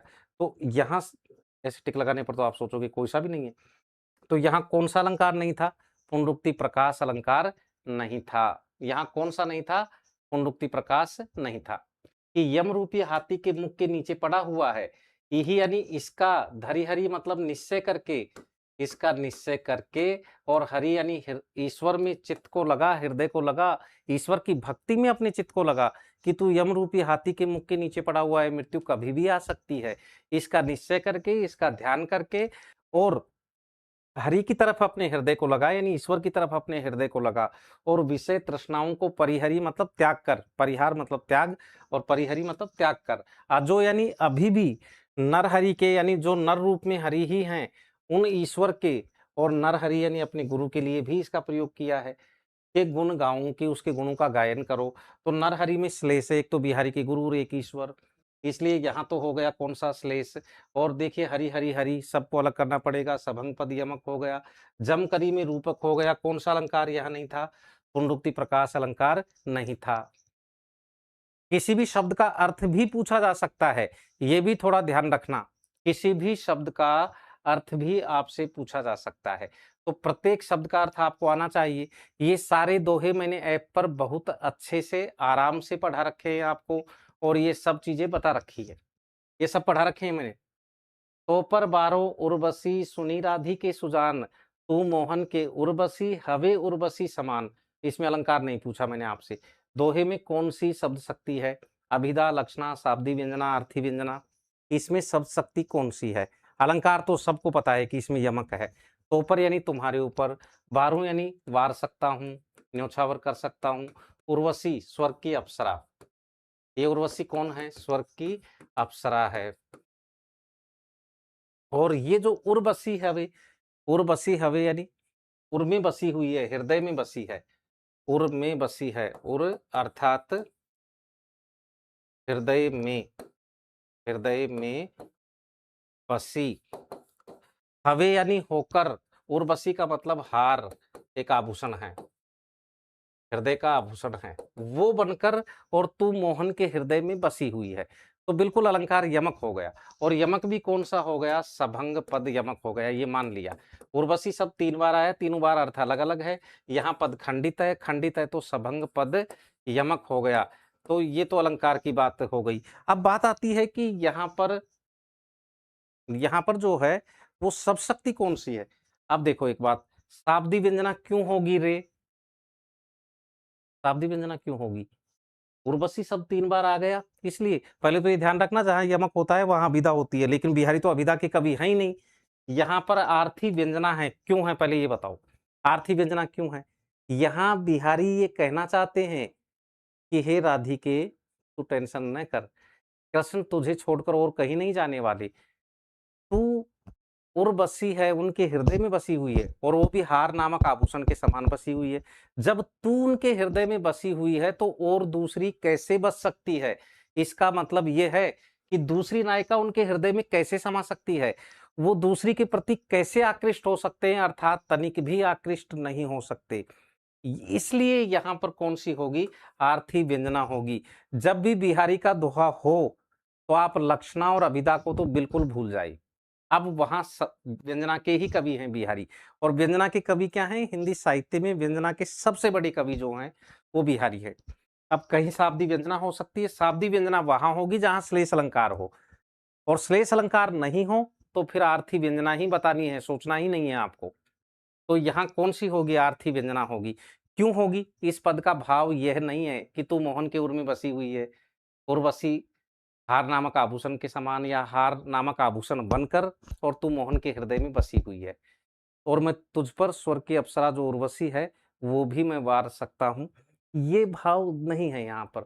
भाव इसका ये है कि जब तू हार नामक आभूषण के समान हृदय में बसी हुई है, तू उनके हृदय में अच्छे से बसी हुई है, तो दूसरी उनके हृदय में कैसे बस सकती है? अर्थात बिल्कुल भी नहीं बस सकती। इसका तात्पर्य ये था यहाँ पर। इसलिए यहाँ शब्दशक्ति कौन-सी होगी? यहाँ शब्दशक्ति आर्थी व्यंजना होगी। चलो पहले ये बताओ, यहाँ एक काम और भूल गया मैं। ये कथन किसका किससे है? हाँ, ये तो ज़रूरी है ना। ये कथन किसका किससे है? सखी का कथन है राधा से या नायिका से। सखी का कथन और किससे है? राधा। राधा विकल्प में नहीं हो तो फिर नायिका ले लीजिए। किससे है? नायिका से है। सखी समझा रही है, शंका का निवारण कर रही है। राधा को टेंशन है कि कृष्ण और के तो चक्कर में नहीं पड़ गई, किसी और को तो हृदय में नहीं बसा लिया। तो वो शंका का क्या कर रही है? निवारण कर रही है। शंका का निवारण कर रही है। बड़े मज़ेदार हैं बिहारी के दोहे। एक-एक दोहे में बड़ा गहरा भाव भरा हुआ है।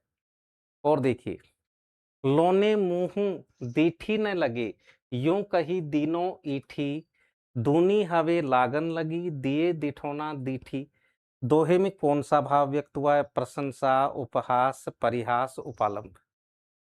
कौन-सा भाव व्यक्त हुआ है? बताओ देखिए।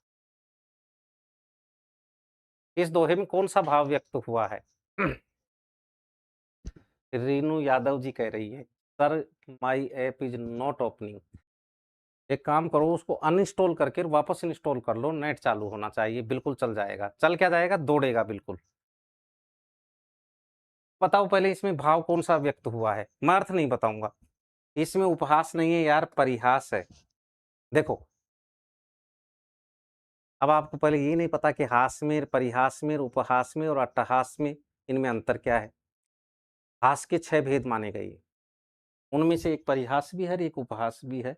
चलो अब बताओ, यहाँ पर देखो, दूसरे का मज़ाक उड़ाकर, दूसरे को हीन मानते हुए उसका मज़ाक उड़ाकर हँसना उपहास है।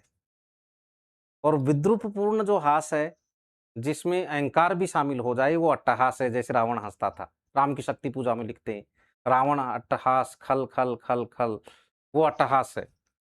और किसी को कुछ छेड़कर वो भी हँसे, हम भी हँसे, दोनों आपस में हँसे, तो ये परिहास है। ये क्या है? परिहास है। तो ये देखिए, अब यहाँ पर क्या है? यहाँ पर परिहास का भाव है। अब इसका अर्थ देखिए थोड़ा-सा। हाँ, जोक कह सकते हैं, जोक तो नहीं कहेंगे इसे। थोड़ा-सा छेड़कर नायक नायिका को फिर हँस रहा है। कैसे? लौने यानी सलोने, लौने से मतलब है सलोने, साँवले। सलोने से मतलब साँवले। मुँह यानी मुख, दीठी न लगे। दीठी मतलब बुरी नज़र, दीठी का मतलब दृष्टि होता है, लेकिन यहाँ अर्थ क्या है? बुरी नज़र। यहाँ अर्थ थोड़ा लाक्षणिक अर्थ लेंगे, बुरी नज़र। कि तेरे साँवले मुख पर बुरी नज़र न लगे, यूँ कही कि ऐसा कहकर, ऐसा सोचकर, दीनो यानी दिया, ईठी यानी हितकारिणी, हित चाहने वाली, हितैषी, कि तेरी हितैषी सखी ने तेरे मुख पर क्या लगा दिया? दिठौना लगा दिया, मतलब काला टीका लगा दिया। डिठौना उसे कहते हैं जो नज़र न लगने के लिए काला टीका लगा दिया जाता है ना यहाँ पर छोटा-सा, उसे दीठी कहते हैं, डिठौना कहते हैं। दीठी तो मतलब दृष्टि। दूनी हवे लागन लगी, लेकिन उल्टा ही परिणाम मिला। तेरे सलोने मुख पर बुरी नज़र न लगे, ऐसा कहकर, और तेरी हितैषी सखी ने तुझे दिठौना लगा दिया, यानी कि काजल का टीका लगा दिया, यहाँ पर काला टीका लगा दिया कि नज़र न लगे। लेकिन हुआ क्या? दूनी हवे लागन लगे, दिए दिठौना दीठी। कि दिठोना जो दिया गया था, दिठोना मतलब नजर से बचाने के लिए जो काला टीका लगाया गया था, उससे तो तेरी शोभा दुगुनी बढ़ गई, और ज्यादा बढ़ गई। और अब तो ऐसा लगता है कि तुझे दुगुनी नजर लगेगी। अब तो कितनी नजर लगेगी? दूनी हवे लागन लगी, कि दुगनी होकर लगने लगी। तेरा सौंदर्य द्विगुणित हो गया। क्यों हो गया? दिठोना लगाने से, काजल का टीका लगाने से। और अब लगता है कि नजर दुगनी होकर के लगेगी। तो यहाँ नायक परिहास कर रहा है। कौन सा भाव व्यक्त हुआ है? परिहास का भाव यहाँ पर व्यक्त हुआ है। ये थोड़ा सा यहाँ ध्यान रखना। यहाँ मैं इसका शब्द अर्थ पूछता आपसे। इष्ट, इष्ट शब्द का तद्भव हुआ ईठ, और ईठ का स्त्रीलिंग हो गया ईठी, हिटी। इसका मतलब हितैषी या हितकारिणी, हितकारिणी, हितकारिणी। यहाँ पर थोड़ा सा ये ध्यान रखना है यहाँ पर, ठीक है ना। अगला प्रश्न है, कौन भांति रही है बिरदू अब देखी भी मुरारी, बीधे मोसो आई के गीधे गीध ही तारी। पंक्ति में आए गीधे पद का अर्थ क्या है, यह आपको बताना है। आज ऐप पर क्लास नहीं हुई थी, मैं राजस्थान गया हुआ था, आज ही आया हूँ। इस शनिवार को गया था मैं और आज ही आया हूँ, इसलिए आज क्लास ऐप पर नहीं हो पाई, कल से रहेंगी, ठीक है। कौन भांति रही है बिरदू अब देखी भी मुरारी, बीधे मोसो आई के गीधे गीध ही तारी। पंक्ति में गीधे का अर्थ क्या है? ललचाए हुए, उलझ गए हो, प्रसन्न हो रहे हो, इतरा रहे हो। बताइए क्या अर्थ है यहाँ पर, यह आपको बताना है। कौन भांति रही है बिरदू अब देखी भी मुरारी, अर्थ में नहीं बताऊंगा अभी। बीधे मोसो आई के गीधे गीध ही तारी, तो गीधे का अर्थ यहाँ क्या है? ललचाए हुए, उलझ गए हो, प्रसन्न हो रहे हो, इतरा रहे हो। एक का भी उत्तर नहीं, तो मैं क्या समझू इसको? अरे अर्थ कुछ ना कुछ तो होगा, सही नहीं तो गलत बताओ। दीपक तिवारी जी का बी उत्तर है, और अनंत कुमार जी का सी है, ट्रिपला यादव जी का भी सी है, और जो उत्तर मुझे चाहिए था वो कंचन जी ने दिया है, ललचाए हुए। यहाँ अर्थ क्या होगा? ललचाए हुए होगा। कैसे होगा आप सुन लो। कौन भांत, यहाँ बिहारी जो है वो कृष्ण से कह रही है। किससे कह रही है? कृष्ण से। मुर के अरि हैं जो, वह कौन? कृष्ण। और बिहारी के उपास्य वैसे भी कृष्ण है। कौन भांति रही है बिरदू, बिरदू मतलब यश, कि तुम्हारा यश तारनहार के रूप में प्रसिद्ध है, कि तुम संसार सागर से पार उतारते हो। ये तुम्हारा यश चुनौती दे रही, सख्य भाव की भक्ति है। चुनौती सखा ही दे सकता है, दास नहीं दे सकता। पहले तो मैं यही पूछ लूं आपसे कि इसमें बिहारी का कि कौन से भाव की भक्ति अभिव्यक्त हुई है। वैसे बिहारी भक्त कवि नहीं है, लेकिन दिखावे के लिए ही सही, रीतिकालीन कवियों में थोड़ा बहुत भक्ति का भाव मिलता है। तो सख्य भाव की चुनौती दे रही, चुनौती सखा देता है हमेशा।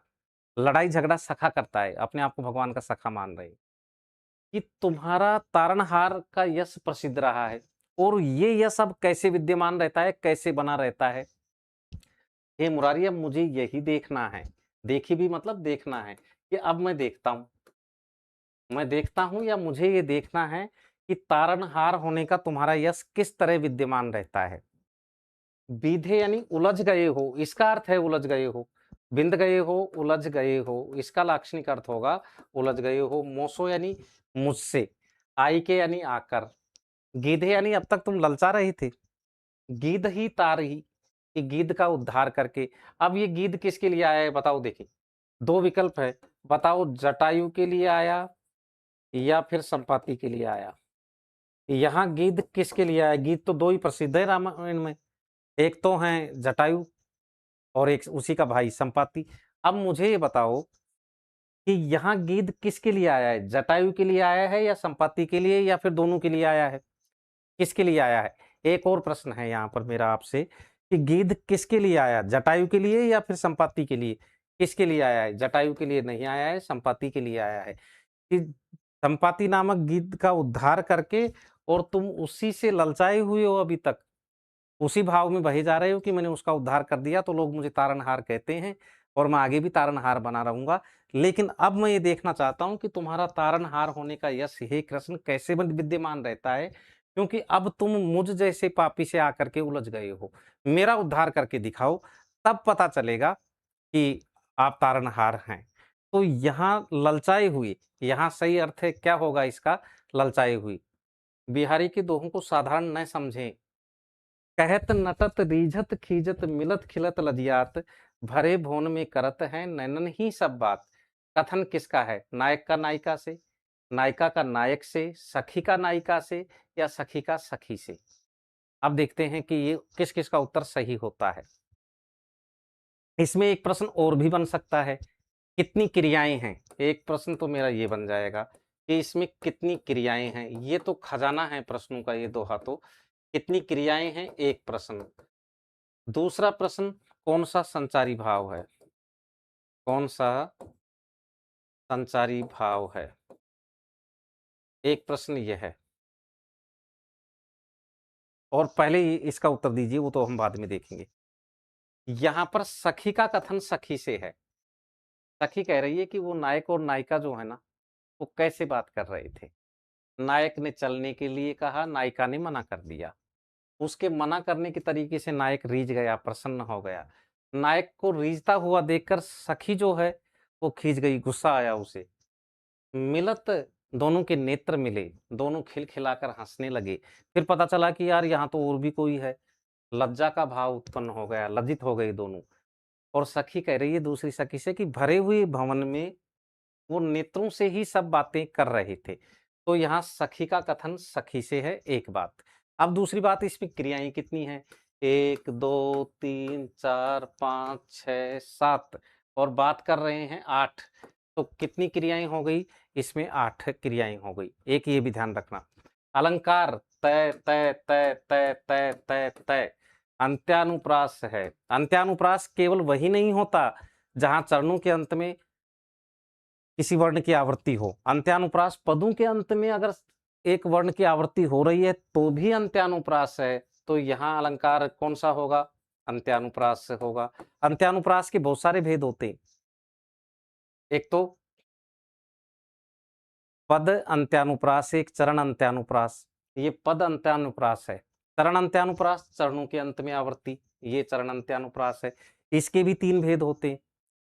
एक तो विषम चरणों के अंत में आवृत्ति हो तो विषम चरण अंत्यानुप्रास, सम चरणों के अंत में हो तो सम चरण अंत्यानुप्रास, और सभी चरणों के अंत में आवृत्ति हो तो सम चरण अंत्यानुप्रास। अंत्यानुप्रास के पहले 2 भेद देखिए। पहले तो अंत्यानुप्रास के भेद 5, सॉरी अनुप्रास के भेद 5 आपको पता ही है। एकानुप्रास है, लाटानुप्रास है, अंत्यानुप्रास है, श्रुत्यनुप्रास है, वृत्त्यनुप्रास है। 5 भेद अनुप्रास के हो गए। अब अंत्यानुप्रास एक भेद हुआ, उसके भी 2 भेद हो गए, पदांत्यानुप्रास और एक कर्णांत्यानुप्रास।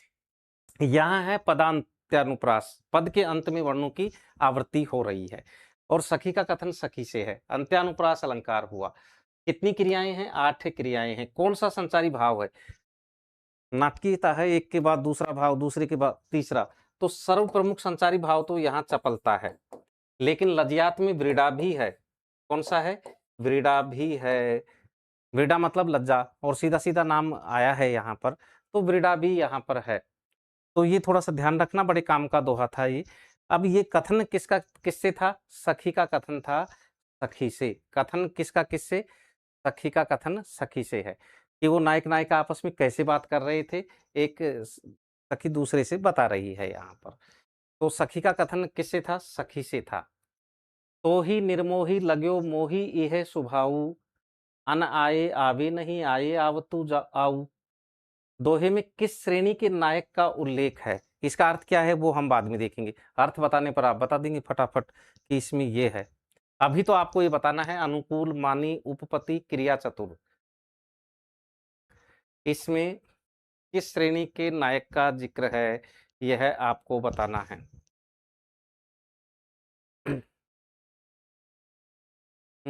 बताइए किस श्रेणी के नायक का जिक्र है इसमें? अनुकूल, मानी, उपपति, क्रिया चतुर। सोचो देंगे थोड़ा सा। चलो अर्थ बता देते हैं, फिर बताओ। तो ही यानी तुम्हारा। तो ही का मतलब तुम्हारा।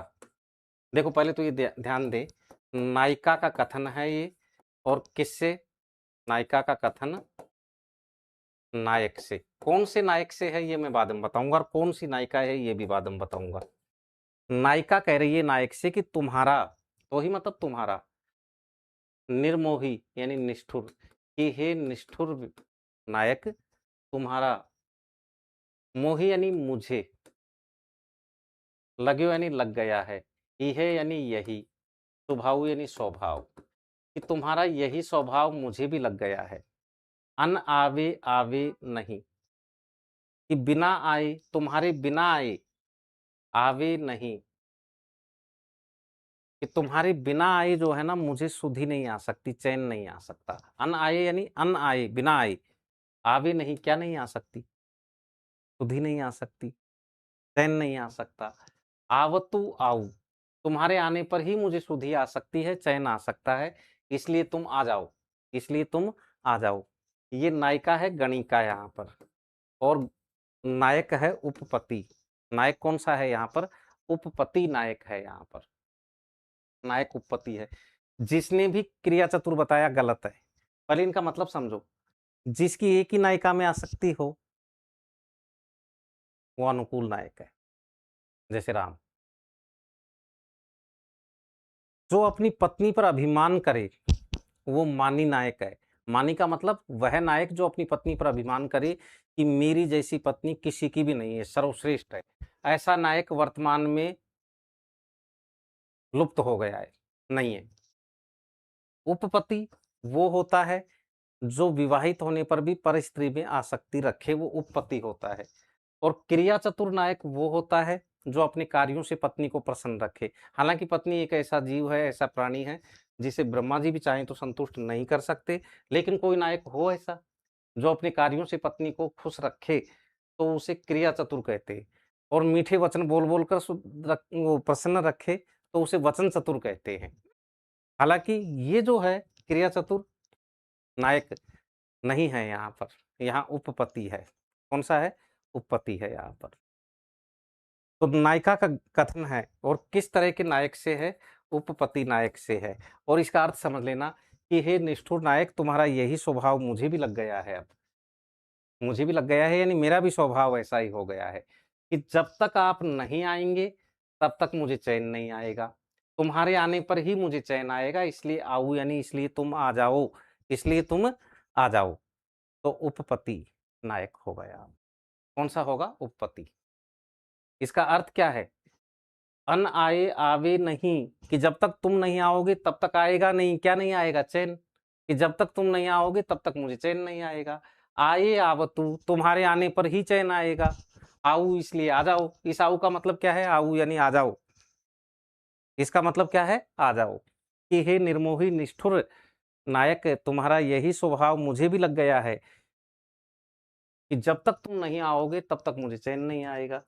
और आए आवतु, तुम्हारे आने पर ही चैन आएगा, इसलिए आऊ यानी इसलिए तुम आ जाओ। तो यहाँ उपपति नायक है। कौन सा है? उपपति नायक है। ठीक है। अब ये थोड़ा ध्यान रखें यहाँ पर। नेहू ने नैननु को कछु, कछु में ऊ छोटा होगा यहाँ पर। उपजी बड़ी बलाई, नित नीर परे, नीर भरे नित प्रति रहे, तऊ ने प्यास से बुझाई। पंक्तियों में कौन सा अलंकार है? विरोधाभास, असंगति, विशेषोक्ति, व्यतिरिक्त। हालांकि इसमें अलंकार नहीं पूछना चाहिए था मुझे, लेकिन क्या करूं, ये दोहा अलंकार की दृष्टि से भी मोस्ट इंपॉर्टेंट था। इसका अर्थ तो हम देखेंगे ही, खैर पहले एक बार आप अलंकार बता दीजिए कि इसका अर्थ क्या है, वो बाद की बात है। अलंकार यहाँ कौन सा है यह आपको बताना है। अरे भाई, नया बैच यूपीटीजीटी पीजीटी के लिए, असिस्टेंट प्रोफेसर के लिए सब स्टार्ट हो चुके हैं। काव्य शास्त्र, हिंदी साहित्य का इतिहास और व्याकरण 0 लेवल से स्टार्ट कर दिए गए हैं। शनिवार को और आज क्लासेज इसलिए नहीं हो पाई कि मैं घर गया हुआ था। ऑफलाइन क्लासेज हुई हैं, शनिवार को भी हुई थी, शनिवार रात्रि में गया था तो ऑफलाइन क्लास लेके गया था, और आज भी हुई हैं। लेकिन आज थका हुआ था यार, शनिवार को गया, कल वापस चल दिया, संडे को सुबह पहुंचा, इसलिए नहीं हो पाई। तो वो कल से होंगी रेगुलर। प्रश्नोत्तरी का आनंद लो ना पहले। क्या आपको आनंद नहीं आ रहा है इसमें? कमेंट करके बताओ। इसमें विशेषोक्ति अलंकार है। कौन सा है? विशेषोक्ति। बता रहे हैं डी, ए, बी, सी सब अलग-अलग बता रहे हैं। विशेषोक्ति यहाँ है, नीर भरे नित प्रति रहे, नीर से भरे रहते और वो भी रोज़ाना। तऊ यानी फिर भी न प्यास बुझाई, दर्शन रूपी प्यास फिर भी नहीं बुझ रही है। साधन होने पर भी कार्य नहीं हो रहा, साधन होने पर भी जहाँ कार्य न हो, साधन होने पर भी कार्य न हो, तो फिर कौन-सा अलंकार होगा? विशेषोक्ति। बिना साधन के कार्य विभावना, बिना साधन के कार्य तो विभावना है और विभावना का उल्टा विशेषोक्ति है। बिना साधन के कार्य, बिना साधन के कार्य में कौन-सा होगा? बिना साधन के कार्य में तो होगा विभावना और साधन होने पर भी कार्य नहीं हो तो फिर वहाँ कौन-सा होगा? विशेषोक्ति होगा। वहाँ कौन-सा होगा? विशेषोक्ति। तो अलंकार यहाँ कौन-सा है? अलंकार यहाँ विशेषोक्ति है कि नीर से भरे रहते हैं और फिर भी प्यास नहीं बुझ रही। अर्थ बिल्कुल सरल है। नेहू न, इन नेत्रों में प्रेम रूपी तेल नहीं है। नेह नहीं है। ये प्रेम रूपी तेल नहीं है। नेहू न, ये प्रेम रूपी तेल नहीं है। नैनन को कछु उपजी बड़ी बलाई, बलाई मतलब बला आग की आफत, कि मेरे नेत्रों के लिए बड़ी आफत हो गई है। कि ये प्रेम रूपी तेल नहीं है, मुझे प्रेम क्या हुआ, मेरे नेत्रों के लिए बड़ी आफत उत्पन्न हो गई, बड़ी बला उत्पन्न हो गई। नीर से भरे रहते हैं, उसके विरह में आंसू से भरे रहते हैं और फिर भी दर्शन रूपी प्यास नहीं बुझ पा रही है, साधन होने पर भी कार्य नहीं हो रहा। इसलिए यहाँ कौन-सा होगा? विशेषोक्ति होगा। यहाँ कौन-सा होगा? विशेषोक्ति अलंकार यहाँ हो जाएगा। कि नेहू न, कि ये प्रेम नहीं है तो प्रेमी। ये प्रेम नहीं है अपितु ये तो मेरे नेत्रों के लिए बड़ी आफत उत्पन्न हो गई है। यहाँ तो एक अलंकार और भी हो गया, है तो प्रेमी, लेकिन बड़ी आफत उत्पन्न हो गई। यहाँ निषेध कर दिया गया तो अपैनुति भी है यहाँ पर, अपहनुति भी है। जहाँ उपमेय का निषेध कर उपमान की स्थापना की जाए, वहाँ कौन-सा अलंकार होगा? वहाँ अपहनुति होगा। उपमेय का निषेध है यहाँ पर, उपमेय का निषेध और उपमान की स्थापना, वहाँ कौन-सा अलंकार होता है? है तो प्रेमी, नेहू न, कि ये प्रेम नहीं है, कि प्रेम क्या किया? बड़ी आफत मोल ले ली। है तो प्रेम ही, लेकिन प्रेम के लिए मना कर दिया कि प्रेम नहीं है, ये तो मेरे नेत्रों के लिए बड़ी आफत उत्पन्न हो गई है। है प्रेम ही, लेकिन आफत की स्थापना कर दी। उपमेय का निषेध, उपमान की स्थापना और ऐसी स्थिति में अलंकार कौन-सा हो जाएगा? अपैनुति। अब अपैनुति के बहुत सारे भेद होते हैं, इसमें शुद्धापैनुति है। शुद्धापैनुति वही होता है जहाँ उपमेय का निषेध और उपमान की स्थापना, गुणों को इधर-उधर कर दे तो पर्यस्तापैनुति है, एक भ्रांत्यापैनुति होता है, ये सब भेद करवा रखे हैं आपको।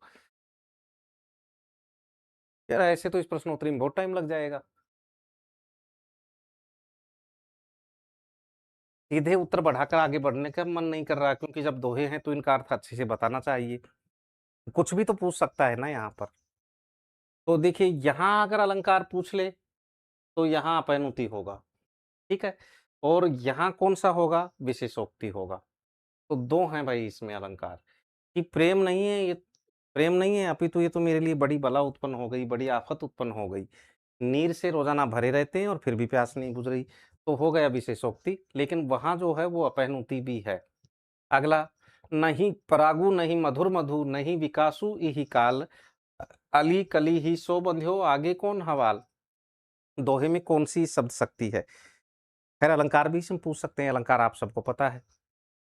मिर्ज़ा राजा जयसिंह के लिए था ये दोहा, कि न तो अभी पराग है, न मधुर मधु है, न ही इसका काल इस समय इसका विकास हुआ है और हे भ्रमर तू कली से ही इतना बंधा हुआ है। आगे कौनो हवाल की जब ये कली विकसित होकर पुष्प बन जाएगी तो तेरा क्या हाल होगा? कौन-सी है? आर्थी व्यंजना है। कौन-सी है यहाँ पर? आर्थी व्यंजना है। आर्थी व्यंजना क्यों है? कि हे राजन, अभी तो उस रानी के अंग-प्रत्यंगों का सही ढंग से विकास भी नहीं हुआ है। उसमें यौवन का आगमन भी नहीं हुआ है, यौवन का आगमन भी नहीं हुआ है। जब वह रानी पूर्ण यौवन को प्राप्त कर लेगी, उसके अंग-प्रत्यंगों का पूर्णतया विकास हो जाएगा, तब तुम्हारा क्या हाल होगा? अभी से तुम उसके चक्कर में इतना पड़े हुए हो, सब कुछ भूले हुए हो। आर्थी व्यंजना, लगे हाथ अलंकार का नाम भी बता दो। चलो विकल्प दिया, एक विकल्प दे दिया आपको समासोक्ति और एक विकल्प दे दिया अन्योक्ति। अगर ये विकल्प में दोनों हो तब कौन सा अलंकार आप बताएंगे? मुझे तो ये बता दो केवल। यहाँ अगर दोनों विकल्प में हैं तो आप अलंकार कौन सा बताएंगे, समासोक्ति या अन्योक्ति बताएंगे? बताओ कौन सा बताएंगे? नहीं परागु नहीं मधुर मधु नहीं विकास यही काल, अली कली ही सो बंध्यो आगे कोनो हवाल। अगर विकल्प में दोनों हैं ये, तो अलंकार आप समासोक्ति बताएंगे या अन्योक्ति बताएंगे? सब शक्ति तो हो गई आरती व्यंजना, वो तो ठीक है। अन्योक्ति बताएंगे वो गलत होंगे, समासोक्ति बताना है। कौन सा बताना है? समासोक्ति बताना है, ज्यादा सही रहेगा। लाल तुम्हारे विरह की अग्नि अनूप अपार, सरसे बरसे नीर हूं झर हूं मिटे न झार। पंक्तियों में कौन से अलंकार का प्रयोग नहीं हुआ है? अनुप्रास, विशेषोक्ति, विभावना, विरोधाभास। इन पंक्तियों में, इस दोहे में कौन से अलंकार का प्रयोग नहीं हुआ है, यह आपको बताना है। लाल तुम्हारे विरह की अग्नि अनूप अपार, तरसे बरसे नीर हूं झर हूं मिटे न झार। पंक्तियों में कौन सा अलंकार का प्रयोग नहीं हुआ है? अनुप्रास, विशेषोक्ति, विभावना, विरोधाभास। कौन से अलंकार का प्रयोग नहीं हुआ? बताओ देखें। सर मेरे 120 नंबर सही थे टीजीटी में, लेकिन फिर भी नहीं हुआ। कोई बात नहीं, निराश नहीं होते। आपको अपने ऊपर गर्व होना चाहिए कि मैंने 125 में से 120 नंबर प्राप्त किए हैं। दुगने उत्साह के साथ, दुगनी मेहनत के साथ में फिर से तैयारी करो, नई भर्ती आ रही है और अब की बार हो जाएगा। इसको दूसरे रूप में लीजिए, आप कितने योग्य हैं? क्या आपने 125 में से 120 नंबर प्राप्त किए हैं? तो आप बहुत योग्य हैं और नज़दीक हैं सफलता के। वो नाटक में जो आप कार्यावस्थाएँ होती है ना, और एक नियताप्ति होती है कि फल कभी नज़र आने लगे नज़दीक, कभी दूर जाने लगे, फिर नज़र आने लगे, फिर दूर जाने लगे। तो आपको फल नज़र आने लगा है, फलागम होने ही वाला है। तो फल की प्राप्ति आपको अवश्य होगी। यहाँ विरोधाभास का प्रयोग नहीं हुआ है भाई, विरोधाभास अलंकार नहीं है। अब देखिए सुनिए, लाल तुम्हारे विरह की, नायिका कह रही है नायक से कि हे लाल, तुम्हारे विरह की जो अग्नि है ना वो अनुपम है और अपार भी है। ए ये तो हो गया आपका अनुप्रास। ये तो कौन सा हो गया? अनुप्रास हो गया। तरसे बरसे नीर हूं तर हूं मिटे न झार। देखिए कि नीर बरस रहा है, लेकिन फिर भी विरह की अग्नि सर से यानी बढ़ती ही जा रही है। विरह की अग्नि फिर भी बढ़ती ही जा रही है। तरसना मतलब बढ़ना। नीर हूं, आंखें नीर बरसा रही है और फिर भी विरह की अग्नि बढ़ती जा रही है। जहां बाधक परिस्थितियों में भी कार्य हो जाए वहां विभावना होता है। विभावना के 6 भेद होते हैं, आपको बता रखे हैं। बिना साधन के कार्य प्रथम विभावना, अल्प साधन से कार्य द्वितीय विभावना, और इसके बाद में तृतीय विभावना कहाँ होता है? बाधक परिस्थितियों में कार्य हो जाए तृतीय विभावना होता है। चतुर्थ विभावना कहाँ होता है? चतुर्थ विभावना कहाँ होता है? या विरोधी कारण से कार्य हो जाए तो वहां विभावना का कौन सा भेद होता है? तो यहाँ देखिए, बरसे नीर हूं, नीर बरस रहा है और फिर भी जो है विरह बढ़ता ही जा रहा है। तो देखिए यहाँ विभावना हो जाएगा। झर हूं मिटे न झार, और सेकने पर भी, सेक करने पर जलन जो है वो कम होती है, लेकिन विरह की जलन ऐसी है कि सेक करने पर भी और बढ़ती जा रही है। तो ये कौन सा हो गया? देखिए ये तो साधन होने पर नीर जो है ना वो बुझाने का काम करता है, फिर भी विरह की अग्नि बढ़ती जा रही है, तो ये विशेषोक्ति हो गया, अनुप्रास हो गया। बाधक परिस्थितियों में भी कार्य हो रहा है, तो ये विभावना भी हो गया। तो यहाँ विरोधाभास नहीं था। कौन सा नहीं था यहाँ पर? विरोधाभास नहीं था। अरे ये तो सीधा सीधा दिख रहा है अनुप्रास। अब यहाँ आ जाओ, देखो नीर बरस रहा है फिर भी अग्नि नहीं बुझ रही। क्या चाहिए अग्नि को बुझाने के लिए? नीर चाहिए। साधन है, विरह की अग्नि बुझ नहीं रही, सर से बढ़ती ही जा रही है। अब बढ़ती जा रही है तो देखिए साधन होने पर भी कार्य नहीं हो रहा, विरह की अग्नि नहीं बुझ रही। ये कौन सा हो गया? ये विशेषोक्ति हो गया, अनुप्रास हो ही गया। और यहाँ पर देखिए, झरहूं मिटे न झार, सेकने पर भी, सेक करने पर भी विरह की जो लपटें हैं वो मिट नहीं रही हैं।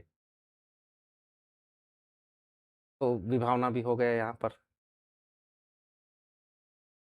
जगतु जनायो जीही सकलु सो हरि जान्यो नाही, ज्यों आँखिनु सब देखे आँखी ने देखी जाही। जीही पद किसके लिए आया है? यहाँ जीही पद किसके लिए आया है? जीआईसी मेंस के लिए प्रथम पेपर और सब्जेक्ट दोनों के लिए मैंने 400 प्रश्न उत्तर ऐप पर लिखवा रखे हैं और भी लिखवाऊंगा मैं पाठ्यक्रम के अनुसार। और जिसको और कोई जानकारी चाहिए तो फिर कोचिंग के नंबर हैं आपके पास में, इन पे व्हाट्सएप मैसेज कर दे। यहाँ जीही शब्द किसके लिए आया है ये बताइए आप तो मुझे पहले फिलहाल तो। देखो, जगतु जनायो जीही सकलु यानी सारा, कि जिस ईश्वर ने तुझे सारे संसार का ज्ञान करा दिया, तो हरि जान्यो नाही, कि तूने उस ईश्वर को ही नहीं पहचाना।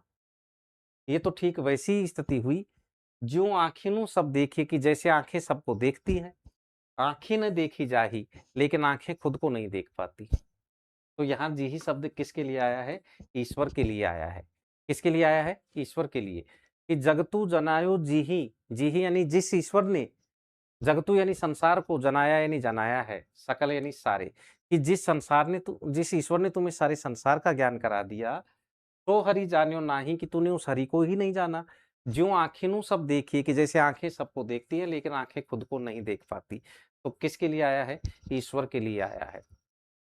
पिए तिये सो हंसी के कहो, लखे दिठौना दीन, चंद मुखी मुख चंदू तय भलो चंद समूह कीन।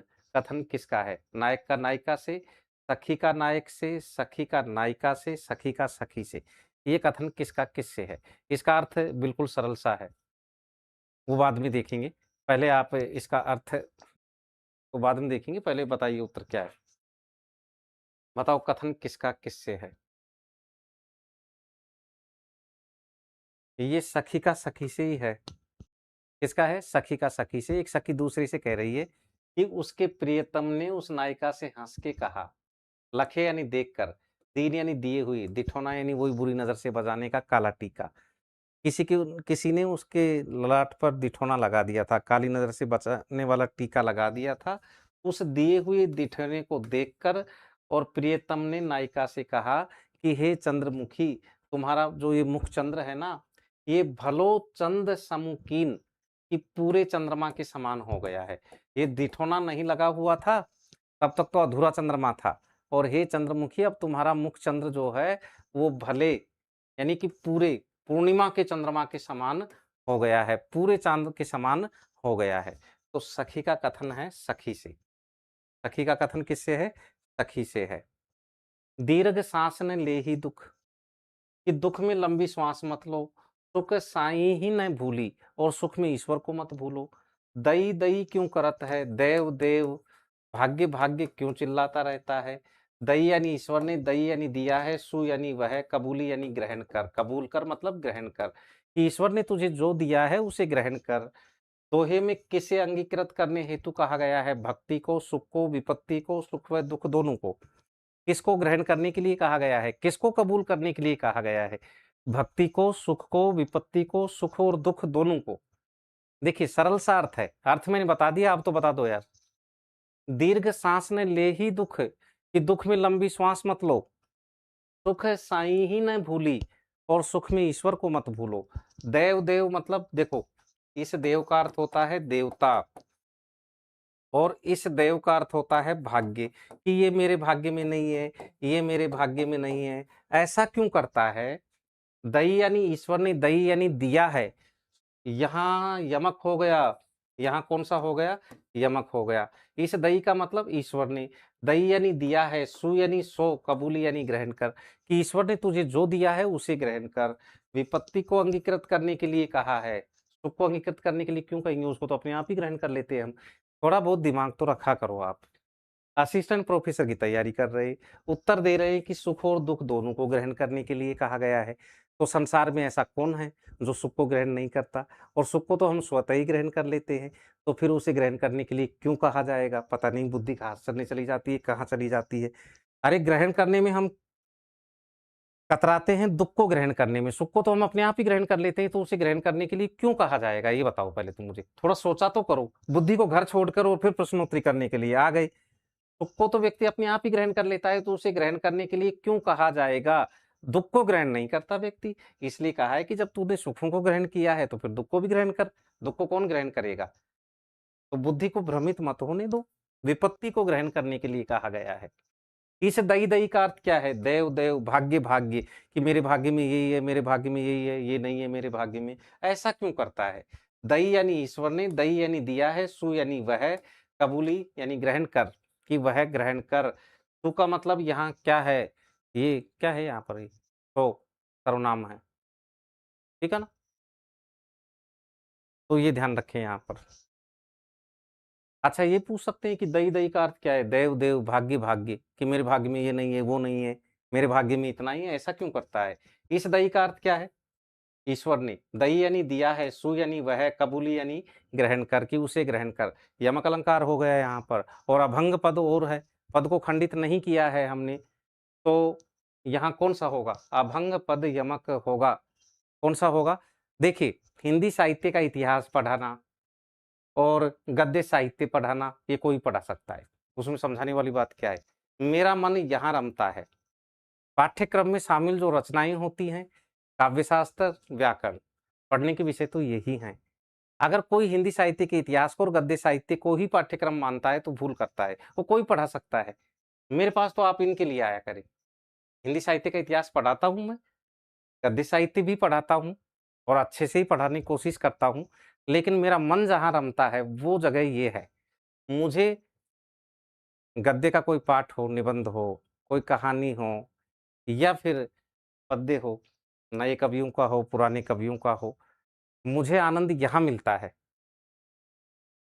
और यही पढ़ने की बातें भी हैं। इनमें किसी के रहस्य को उद्घाटित करना और काव्य शास्त्र की दृष्टि से, साहित्य शास्त्र की दृष्टि से उसका मूल्यांकन करना, ये बड़ी बात है यहाँ पर। शब्द का सटीक अर्थ, सही अर्थ जो कवि को अपेक्षित है वो ही हमें चाहिए।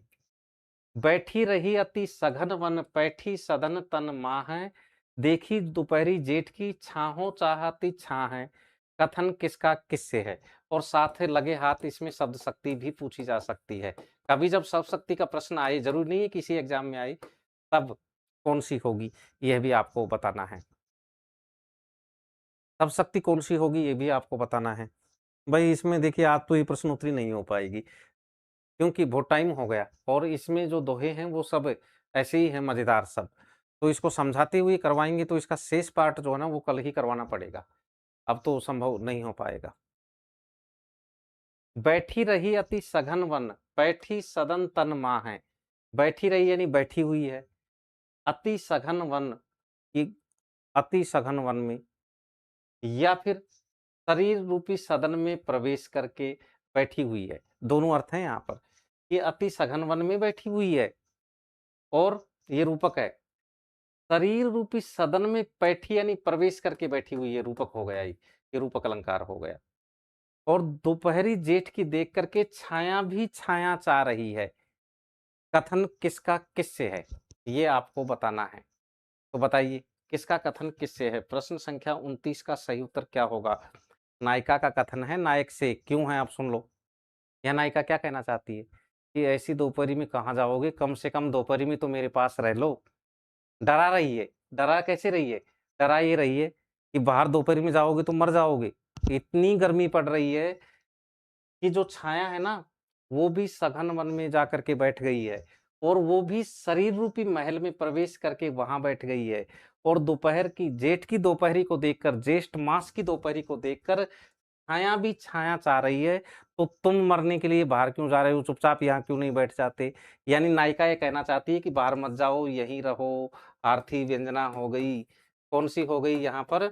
आर्थी व्यंजना सब शक्ति हो गई। यहाँ सब शक्ति कौन सी हुई? आर्थी व्यंजना हुई। इसका मतलब ये है डरा रही है, तेज दिमाग वाली नायिका है, डरा रही है। ठीक वैसे ही डरा रही है जैसे उसमें वो था ना ढोला मारूरा दोहा में, वो डराती है। कौन? मालवणी। किसको? ढोला को। जब वो मारवणी को लाने के लिए रवाना होता है तो वो भी डराती है कि नदिया नाला जल भरया, पावस चढ़िया पूर, करहूं कादिम तिलकस्यई, पंथी पूगल दूर। नदिया नाला जल भरा, कि नदियों नालों में जल भरा हुआ है। पावस चढ़िया पूर, पूरी तरह वर्षा ऋतु आई हुई है। करहऊँ यानी ऊँट, कादिम यानी कर्दम, कीचड़, तिलकस्य यानी फिसल जाएगा, कि तुम्हारा ऊँट जो है वो कीचड़ में फिसल जाएगा। पंथी पूगल दूर, कि हे पंथी, हे राहगीर, पूगल देश यहाँ से बहुत दूर है। ठीक वैसी की वैसी नायिका है यहाँ पर, जो नायक को डरा रही है कि ऐसी दोपहरी में मरने के लिए बाहर क्यों जा रहे हो, चुपचाप यहाँ क्यों नहीं बैठ जाते। समझ में नहीं आती इतनी सी बात कि दोपहर है और वो भी ज्येष्ठ मास की दोपहरी है, जल जाओगे, मर जाओगे। छाया जो है वो भी छाया चाह रही है, और छाया भी जो है वो सघन वन में जाकर के बैठ गई है। तो तुम चुपचाप यहाँ क्यों नहीं बैठे रहते, बाहर मरने के लिए क्यों जा रहे हो, बुद्धि क्या घास चरने चली गई है तुम्हारी। और छाया जो है वो भी शरीर रूपी महल में प्रवेश करके और वहां बैठ गई है। जब छाया ही छिपकर बैठ गई है दोपहर को देखकर, और वो भी कौन सी दोपहर को देखकर, ज्येष्ठ मास की दोपहरी को देखकर, तो तुम मरने के लिए बाहर क्यों जा रहे हो, तुम भी चुपचाप यहीं बैठे रहो। तो नायिका यहाँ डरा रही है, भयंकर रूप से डरा रही है, किसको, नायक को। तो आर्थी व्यंजना होगी, कौन सी होगी, आर्थी व्यंजना होगी यहाँ पर। एक प्रश्न और देख लो, कहा भये जो बिछुरे, मोमन तो मनु साथ, उड़ी जाऊं कि तुहूं तऊ गुड़ी उड़ाई का हाथ। दोहे में किस श्रेणी के नायक का उल्लेख हुआ है, पति, उपपति, वैश्विक, अनुकूल, बताओ देखें इसमें किस तरह के नायक का चित्रण है, बताओ देखें। पति, उपपति, वैश्विक, अनुकूल, कौन से नायक का है इसमें, देखिए बताओ क्या सोचते हैं आप, इसमें किस तरह का नायक है। प्रश्न संख्या 30 का सही उत्तर क्या होगा, कहा भयो जो बिछुरे, मोमन तो मनु साथ, उड़ी जाऊं कि तुहूं तऊ गुड़ी उड़ाई का हाथ। अरे अर्थ सरल है भाई, गलत है, इसमें वैश्विक नायक का हुआ है। देखो एक गणिका है, गणिका का मतलब होता है वेश्या, गणिका का मतलब क्या होता है, वेश्या। नाच गाने के लिए दूसरे नगर में चली गई, नाच गान के लिए दूसरे नगर में गई है, दूसरे नगर में गई। एक बात तो ये, नायक के पास भेजी चिट्ठी, जो गणिकाओं में आसक्ति रखे रहे वो कैसा नायक होगा, वैश्विक नायक होगा। और इसकी भी 3 कोटियां मानी गई है, उत्तम, मध्यम, अधम, इसकी 3 श्रेणियां लिखवा रखा है आपको नाटक पढ़ाते समय ये सब। तो वो गणिका जो है, वेश्या जो है, वैश्विक नायक के पास में संदेश भेज रही है, क्या कह रही है कि तुम मेरे विरह में दुखी मत होना। क्यों नहीं होना दुखी, कहा भयो जो बिछुरे, कि क्या हुआ अगर मैं तुझसे दूर हो गई, तुझसे दूर आ गई तो क्या हो गया। मो मन तो मनु साथू, कि मेरा मन तो तुम्हारे मन के साथ ही है। उदाहरण दिया क्या, उड़ी जाऊं कितहूं, पतंग उड़कर कहीं भी चली जाए। लेक अब पतंग कौन है, वो नायिका गणिका, उड़कर दूसरी जगह चली गई है, कि वो उड़कर कहीं दूसरी जगह चली जाए कोई टेंशन नहीं। तऊ यानी फिर भी, गुड़ी से मतलब पतंग, उड़ाई के यानी उड़ाने वाले के हाथ में ही रहती है। रस्सी जिसके हाथ में, पतंग उसके हाथ में कभी भी खींच सकता है, नहीं खींच सकता, नहीं समझ में आया। देखो जो गणिका नायिका है, वेश्या नायिका है, वो नाच गान करने के लिए किसी दूसरे नगर में गई हुई है, किसी दूसरी जगह गई हुई है, और वो सोच रही है कि नायक मुझे याद करके दुखी होगा, तो फिर वो उसके पास संदेश भेज रही है। अब जो वेश्याओं में आसक्ति रखे वो कैसा नायक होगा, वो वैश्विक नायक होगा। मैंने नायक के भेद आपको 4 आधारों पर करवाए थे। एक तो करवाया था मैंने श्रृंगार रस की दृष्टि से, अनुकूल, दक्षिण, तट और धृष्ट। एक शील या व्यवहार के आधार पर, धीरोदात, धीर ललित, धीरोधत्त और धीर प्रसाद। एक मैंने आपको करवाया था पत्नी के प्रति धर्म के आधार पर, पति, उपपति और वैश्विक, और वैश्विक के 3 भेद करवाए थे, ये नाटक पढ़ाते समय मैंने करवाया था आपको। और एक मैंने करवाया था क्रिया के आधार पर, मानी, वचन चतुर, क्रिया चतुर और प्रोसित, ये 4 भेद मैंने क्रिया के आधार पर भी बताए थे आपको। तो जो वेश्याओं में आसक्ति रखे वो वैश्विक नायक है।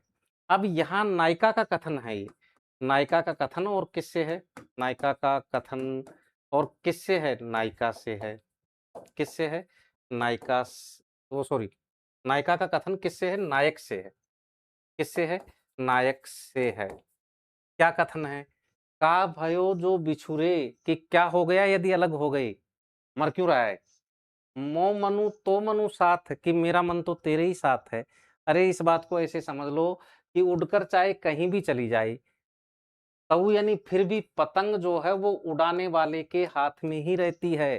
यानी तुम जब चाहो मुझे आकृष्ट करके अपने पास बुला सकते हो। जैसे पतंग उड़ाने वाला पतंग को खींचकर कभी भी अपने पास बुला सकता है।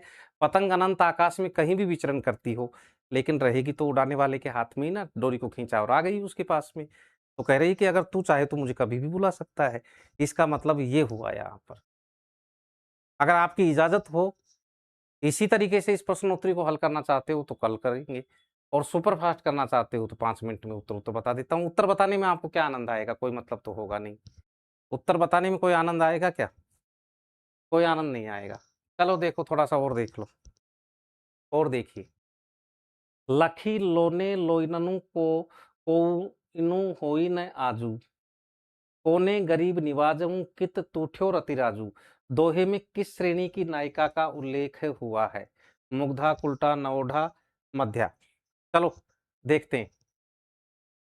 बताओ किस श्रेणी की नायिका का उल्लेख हुआ है?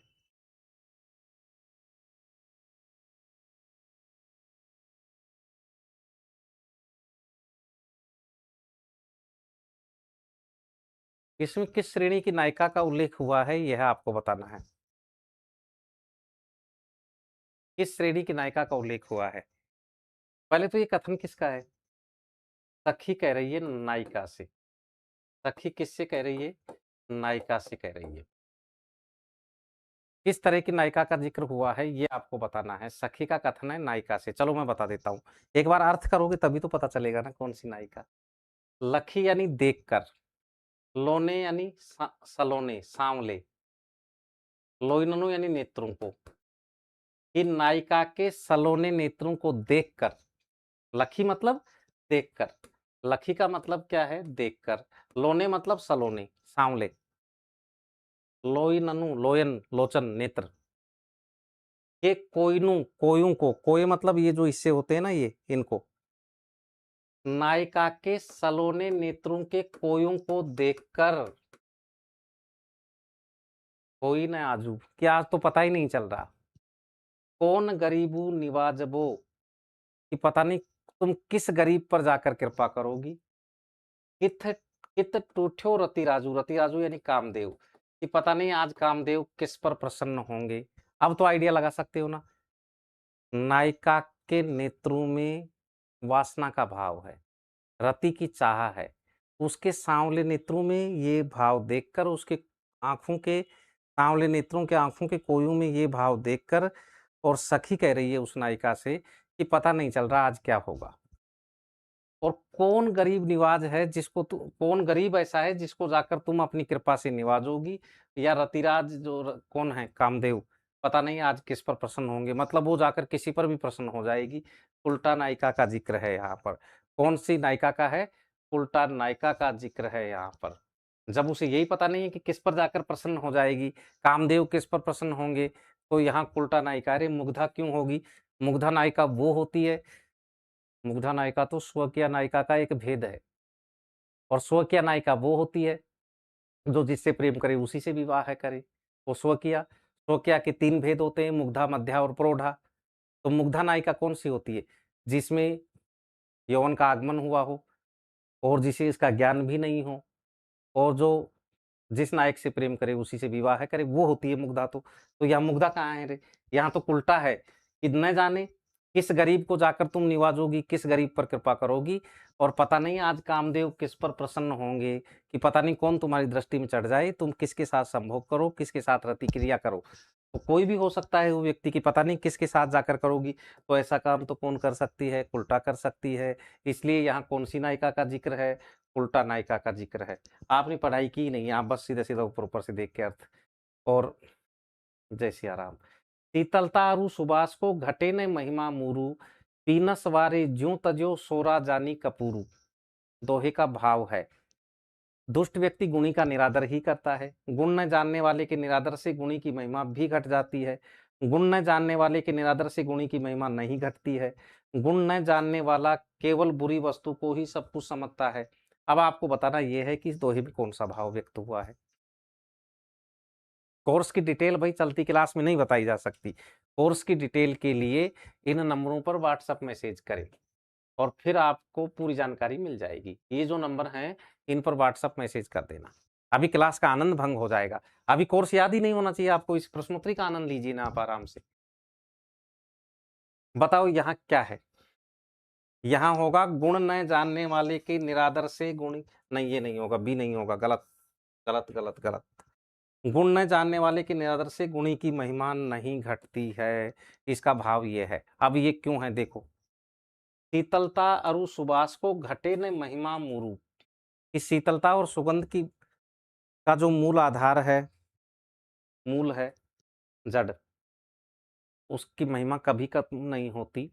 किसी को पीनस रोग हो जाए, पीनस नासिका का रोग होता है, इस रोग में व्यक्ति को गंध का ज्ञान नहीं रहता। और कोई कपूर को अगर सोरा समझ ले, सोरा मतलब जो गंधहीन, कपूर मतलब जो शीतल भी होता है और गंध युक्त भी होता है, समझ ले, तो क्या कपूर जो है वो सोरा हो सकता है? नहीं होगा। सोडा हो सकता है क्या? नहीं होगा। अरे जो मीठा सोडा होता है, भोजन सोरा मतलब सोरा, सोरा मतलब मीठा सोडा मान लीजिए आप। कपूर भी सफेद, मीठा सोडा भी सफेद, लेकिन सोडा जो है वो गंधहीन होता है। अब किसी व्यक्ति को पीनस रोग हो जाए, पीनस नासिका का एक रोग है जिसमें व्यक्ति को गंध का ज्ञान नहीं रहता, गंध का ज्ञान उसे है नहीं, और वो कपूर को अगर सोडा समझ रहा है, तो क्या कपूर सोडा हो गया? नहीं हुआ। ऐसे ही गुणों को नहीं जानने वाला व्यक्ति अगर किसी का अनादर करता है, निरादर करता है, तो क्या इससे गुणी व्यक्ति की महिमा घट जाती है? अर्थात बिल्कुल नहीं घटती। तो यहाँ भाव कौन सा होगा? गुण न जानने वाले के निरादर से गुणी की महिमा नहीं घटती है। कि शीतलता भी होती है कपूर में, सुभाष भी, सुवास मतलब सुगंध भी होती है, लेकिन कोई व्यक्ति ऐसा है जिसे पीनस रोग हो गया, वो नासिका का रोग हो गया, वो गंध का ज्ञान जिसे नहीं हो, वो कपूर को सोडा समझ ले, तो क्या इससे कपूर की महिमा घट जाती है? अर्थात बिल्कुल नहीं घटती। तो यहाँ ये होगा, गुण न जानने वाले के निरादर से गुणी की महिमा नहीं घटती है। तो ये थोड़ा ध्यान रखें, यहाँ पर ये होगा इसका भाव। ये मोस्ट इंपोर्टेंट दोहा है, ये और ध्यान रखना। और जिसको मैंने मोस्ट इंपोर्टेंट बता दिया, उसके आने के चांस बढ़ जाते हैं। अब और देखिए, अब तो मैं इसको समाप्त करूंगा, चाहे अब कितना भी टाइम लगे। चाय आ गई, अगर आपको आलस्य आ रहा है तो चाय पी लीजिए। अब इसका समापन समारोह मनाएंगे ही, कल तो हम और देखेंगे प्रश्नोत्तरी। कल तो नागमती वियोग खंड पर है प्रश्नोत्तरी, और नागमती वियोग खंड वेरी मोस्ट इंपोर्टेंट। देखो, कागद पर न लिखत बनत, कहत संदेश लजात, कहिए सब तेरो ही हो, मेरे ही की बात। दोहे में कौन सी नायिका का उल्लेख है? कौन सी नायिका है इसमें बताओ देख। स्वाधीन पति का ऐश्वर्यम पश्या, प्रोसित नायिका मुग्धा। पहले आप बताओ। चलो, स्वाधीन पति का वो होती है जो गुणों के कारण पति को अधीन रखे, डरा धमका कर नहीं रखे। जैसे ज्यादातर पत्नियां जो हैं, वो डरा धमका कर पति को वश में रखती है, वो स्वाधीन पति का नहीं है। स्वधन अधीन धन पति का, स्वधन अधीन धन पति का, पति को अपने अधीन रखने वाली। अब पति को अधीन रखने वाली नायिका स्वाधीन पति का, लेकिन गुणों के कारण अधीन रखे, उसमें गुण ही इतने हों कि पति दूसरी की तरफ देखे ही नहीं, वो स्वाधीन पति का है। कहीं आप ये समझ लो कि जैसी ज्यादातर पत्नियां होती है, झाड़ू दिखाकर, ड्रम दिखाकर, बेलन दिखाकर, चिमटा दिखाकर पति को अपने अधीन रखती हैं, वो स्वाधीन पतिकाएं नहीं होती। स्वाधीन पतिका नायिकाएं वो होती हैं जो गुणों के कारण पति को अपने अधीन रखें। कहीं आप जो ओरिजिनल वाली हैं, जो ज्यादातर अधीन रखती है पति को, ज्यादातर पतियों को नायिकाएं, पत्नियां कैसे अधीन रखती हैं? डरा धमका कर। उसे नहीं कहेंगे स्वाधीन पति का। काव्य शास्त्र में स्वाधीन पति का उसे कहा गया है जो गुणों के कारण पति को अपने अधीन रखे। है सूर्यम पश्चात, जो सूर्य को नहीं देखे। प्रोसित पति का वो जिसका पति विदेश चला गया हो। हिंदी की पहली प्रोसित पति का नायिका जो है वो राजमती है, विशल देव रासो की नायिका। विशल देव उड़ीसा चले जाते हैं तो विरह में दुखी वो है। और मुग्धा नायिका वो स्वकीय नायिका का एक भेद, जो जिसमें यौवन का आगमन हुआ और जिसे इसका ज्ञान न हो। यहाँ प्रोसित पति का नायिका है। क्यों है प्रोसित पति का? आप देखिए, नायक चला गया दूर, नायिका ने पत्र लिखना चाहा लेकिन रो रही है, रो रही है तो आंसू की बूंदें उस कागज पर गिर जाती हैं। भाई पहले मोबाइल तो था नहीं कि वीडियो कॉल कर लिया, व्हाट्सअप कर लिया, वो तो था नहीं। पहले तो माध्यम क्या था? चिट्ठी पत्री तो माध्यम था ना। अब पत्र लिखना चाहती है तो कागज पर न लिखत बनत, कि कागज पर लिखते नहीं बनता, क्योंकि मैं रो रही हूँ, आंसू गिर रहे हैं, स्याही धुल जा रही है, अक्षर धुल जा रही हैं। कहत संदेशु लजात, और दूसरे को बोलकर संदेश भेजूं तो उसके सामने संदेश कहने में लज्जा का भाव उत्पन्न होता है। लज्जा आती है कि मैं अपनी निजी बात दूसरे से कैसे कहूं। कागज पर तो इसलिए नहीं लिख पा रही कि आंसू गिर रहे हैं, तो अक्षर मिटते जा रहे हैं, स्याही घुलती जा रही है, अक्षर मिटते जा रहे हैं, तो कागज पर तो लिखते नहीं बन रहा। कहत संदेशु लजात, और बोलकर संदेश भेजूं दूसरे के माध्यम से कि भाई मेरी ये बात जाकर उस नायक को कह देना, तो लज्जा उत्पन्न होती है, निजी बात उसको बताऊं कैसे। तो फिर ऐसे समझ लेना, कहिए सब तेरो हियो मेरे ही की बात, कि तेरा हृदय से तेरे हृदय से ही पूछ लेना, वो मेरे हृदय की बात अपने आप कह देगा कि मैं क्या सोच रही हूँ। तो यहाँ प्रोसित पति का नायिका है, तभी तो चिट्ठी लिख रही है। अरे ये एक बात बताओ, कागज पर न लिखत बनत, कागज कौन लिखेगी, जिसका पति दूर हो तब लिखेगी चिट्ठी तो, है ना। अब पास होता तो क्यों लिखती, और पति अगर दूर है तो नायिका कौन सी हो गई, प्रोसित पति का हो गई। तो यहाँ कौन सी होगी, प्रोसित पति का नायिका होगी। शायद दोहे बस इतने से ही थे इसमें, वो खत्म से ही होने वाले हैं। हाँ, अब हो जाएगी प्रश्नोत्तरी फटाफट, क्योंकि दोहे जितने भी दे रखे थे वो सारे हो गए, अब हो जाएगी। डॉक्टर नागेंद्र ने बिहारी सतसई में कितने छंदों का उल्लेख किया है, 719। यहाँ सुपर फास्ट चल सकते हैं, कोई दिक्कत नहीं। 713 तो दोहे, और 6 सोरठा, 6 सोरठा। शुक्ल जी के अनुसार पूछ ले तो 700। शुक्ल बाबा कितने बताते हैं, 700।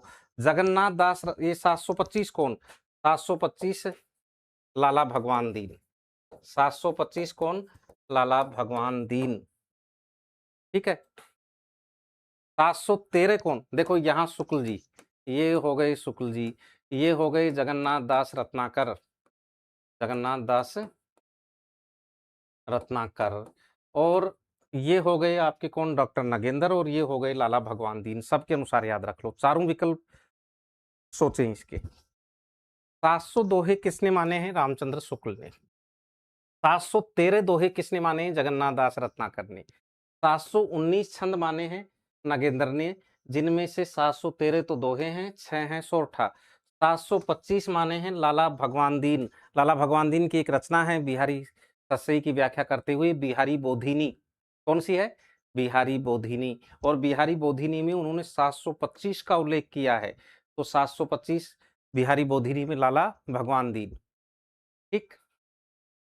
अगला प्रश्न है, हजारी प्रसाद द्विवेदी के अनुसार बिहारी का जन्म वर्ष है, तो हजारी प्रसाद द्विवेदी मानते हैं 1600 ईस्वी। ये कौन मानते हैं, ये मानते हैं राम स्वरूप चतुर्वेदी। ये तो कौन मानते हैं, राम स्वरूप चतुर्वेदी जी मानते हैं, ये हजारी प्रसाद द्विवेदी। 1603 की अगर बात हम करें, 1603 भी माने तो हैं, किसने माने हैं, एक मिनट, ये माइंड से निकल गया यार। 1595 तो माने हैं रामस्वरूप चतुर्वेदी ने, 1595 में। 1600 ईस्वी में माना है आचार्य हजारी प्रसाद द्विवेदी ने। और हाँ, 1603 में रामचंद्र शुक्ल है। 1603 कौन मानते हैं, रामचंद्र शुक्ल। क्यों मानते हैं, देखो, रामचंद्र शुक्ल ने कहा है कि बिहारी का जन्म विक्रमी संवत 1660 में हुआ। शुक्ल जी की पुस्तक उठाना, शुक्ल जी बिहारी का जन्म वर्ष मानते हैं विक्रमी संवत 1660। 57 वर्ष कम करो, 57 वर्ष कम करोगे तो 1603 आ जाएंगे। तो 1603 में जन्म कौन मान रहे हैं, रामचंद्र शुक्ल मान रहे हैं। और 1606 जो है वो विश्वनाथ त्रिपाठी मान रहे हैं। कौन मान रहे हैं, विश्वनाथ त्रिपाठी। बिहारी का जन्म वर्ष 4 आलोचकों की दृष्टि में अलग अलग, कैसे। 1595 में बिहारी का जन्म माना है रामस्वरूप चतुर्वेदी ने। 1600 ईस्वी में जन्म माना है हजारी प्रसाद द्विवेदी ने।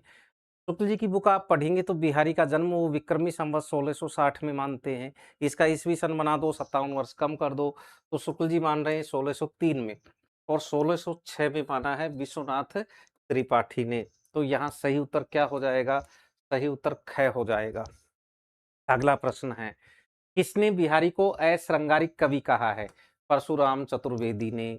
बिहारी क्लासिकल या अभिजात्य वर्ग के कवि हैं। अंग्रेजी के शब्दों का प्रयोग ज्यादातर बच्चन सिंह जी कर रहे हैं, डॉक्टर बच्चन सिंह जी ने कहा है। बिहारी को शब्दों का चतुर प्रयोक्ता एडविन ग्रीव्स ने कहा है। अब यहाँ फास्ट चलने में कोई दिक्कत नहीं। बिहारी सतसई का एक एक दोहा टकसाली रत्न है, बताओ देख, बिहारी सतसई का एक-एक दोहा टकसाली रत्न है। विश्वनाथ प्रसाद मिश्र, रामचंद्र शुक्ल, बाबू गुलाब राय, वियोगी हरि। प्रश्न संख्या 39 का उत्तर मैं देखना चाहूंगा कि आप क्या देते हैं। देखिए, क्या उत्तर देंगे आप इसका। बिहारी सतसई का एक-एक दोहा टकसाली रत्न है। शुक्ल जी ने तो एक-एक रत्न कहा है। इसका एक-एक दोहा हिंदी साहित्य का एक-एक रत्न माना जाता है शुक्ल जी।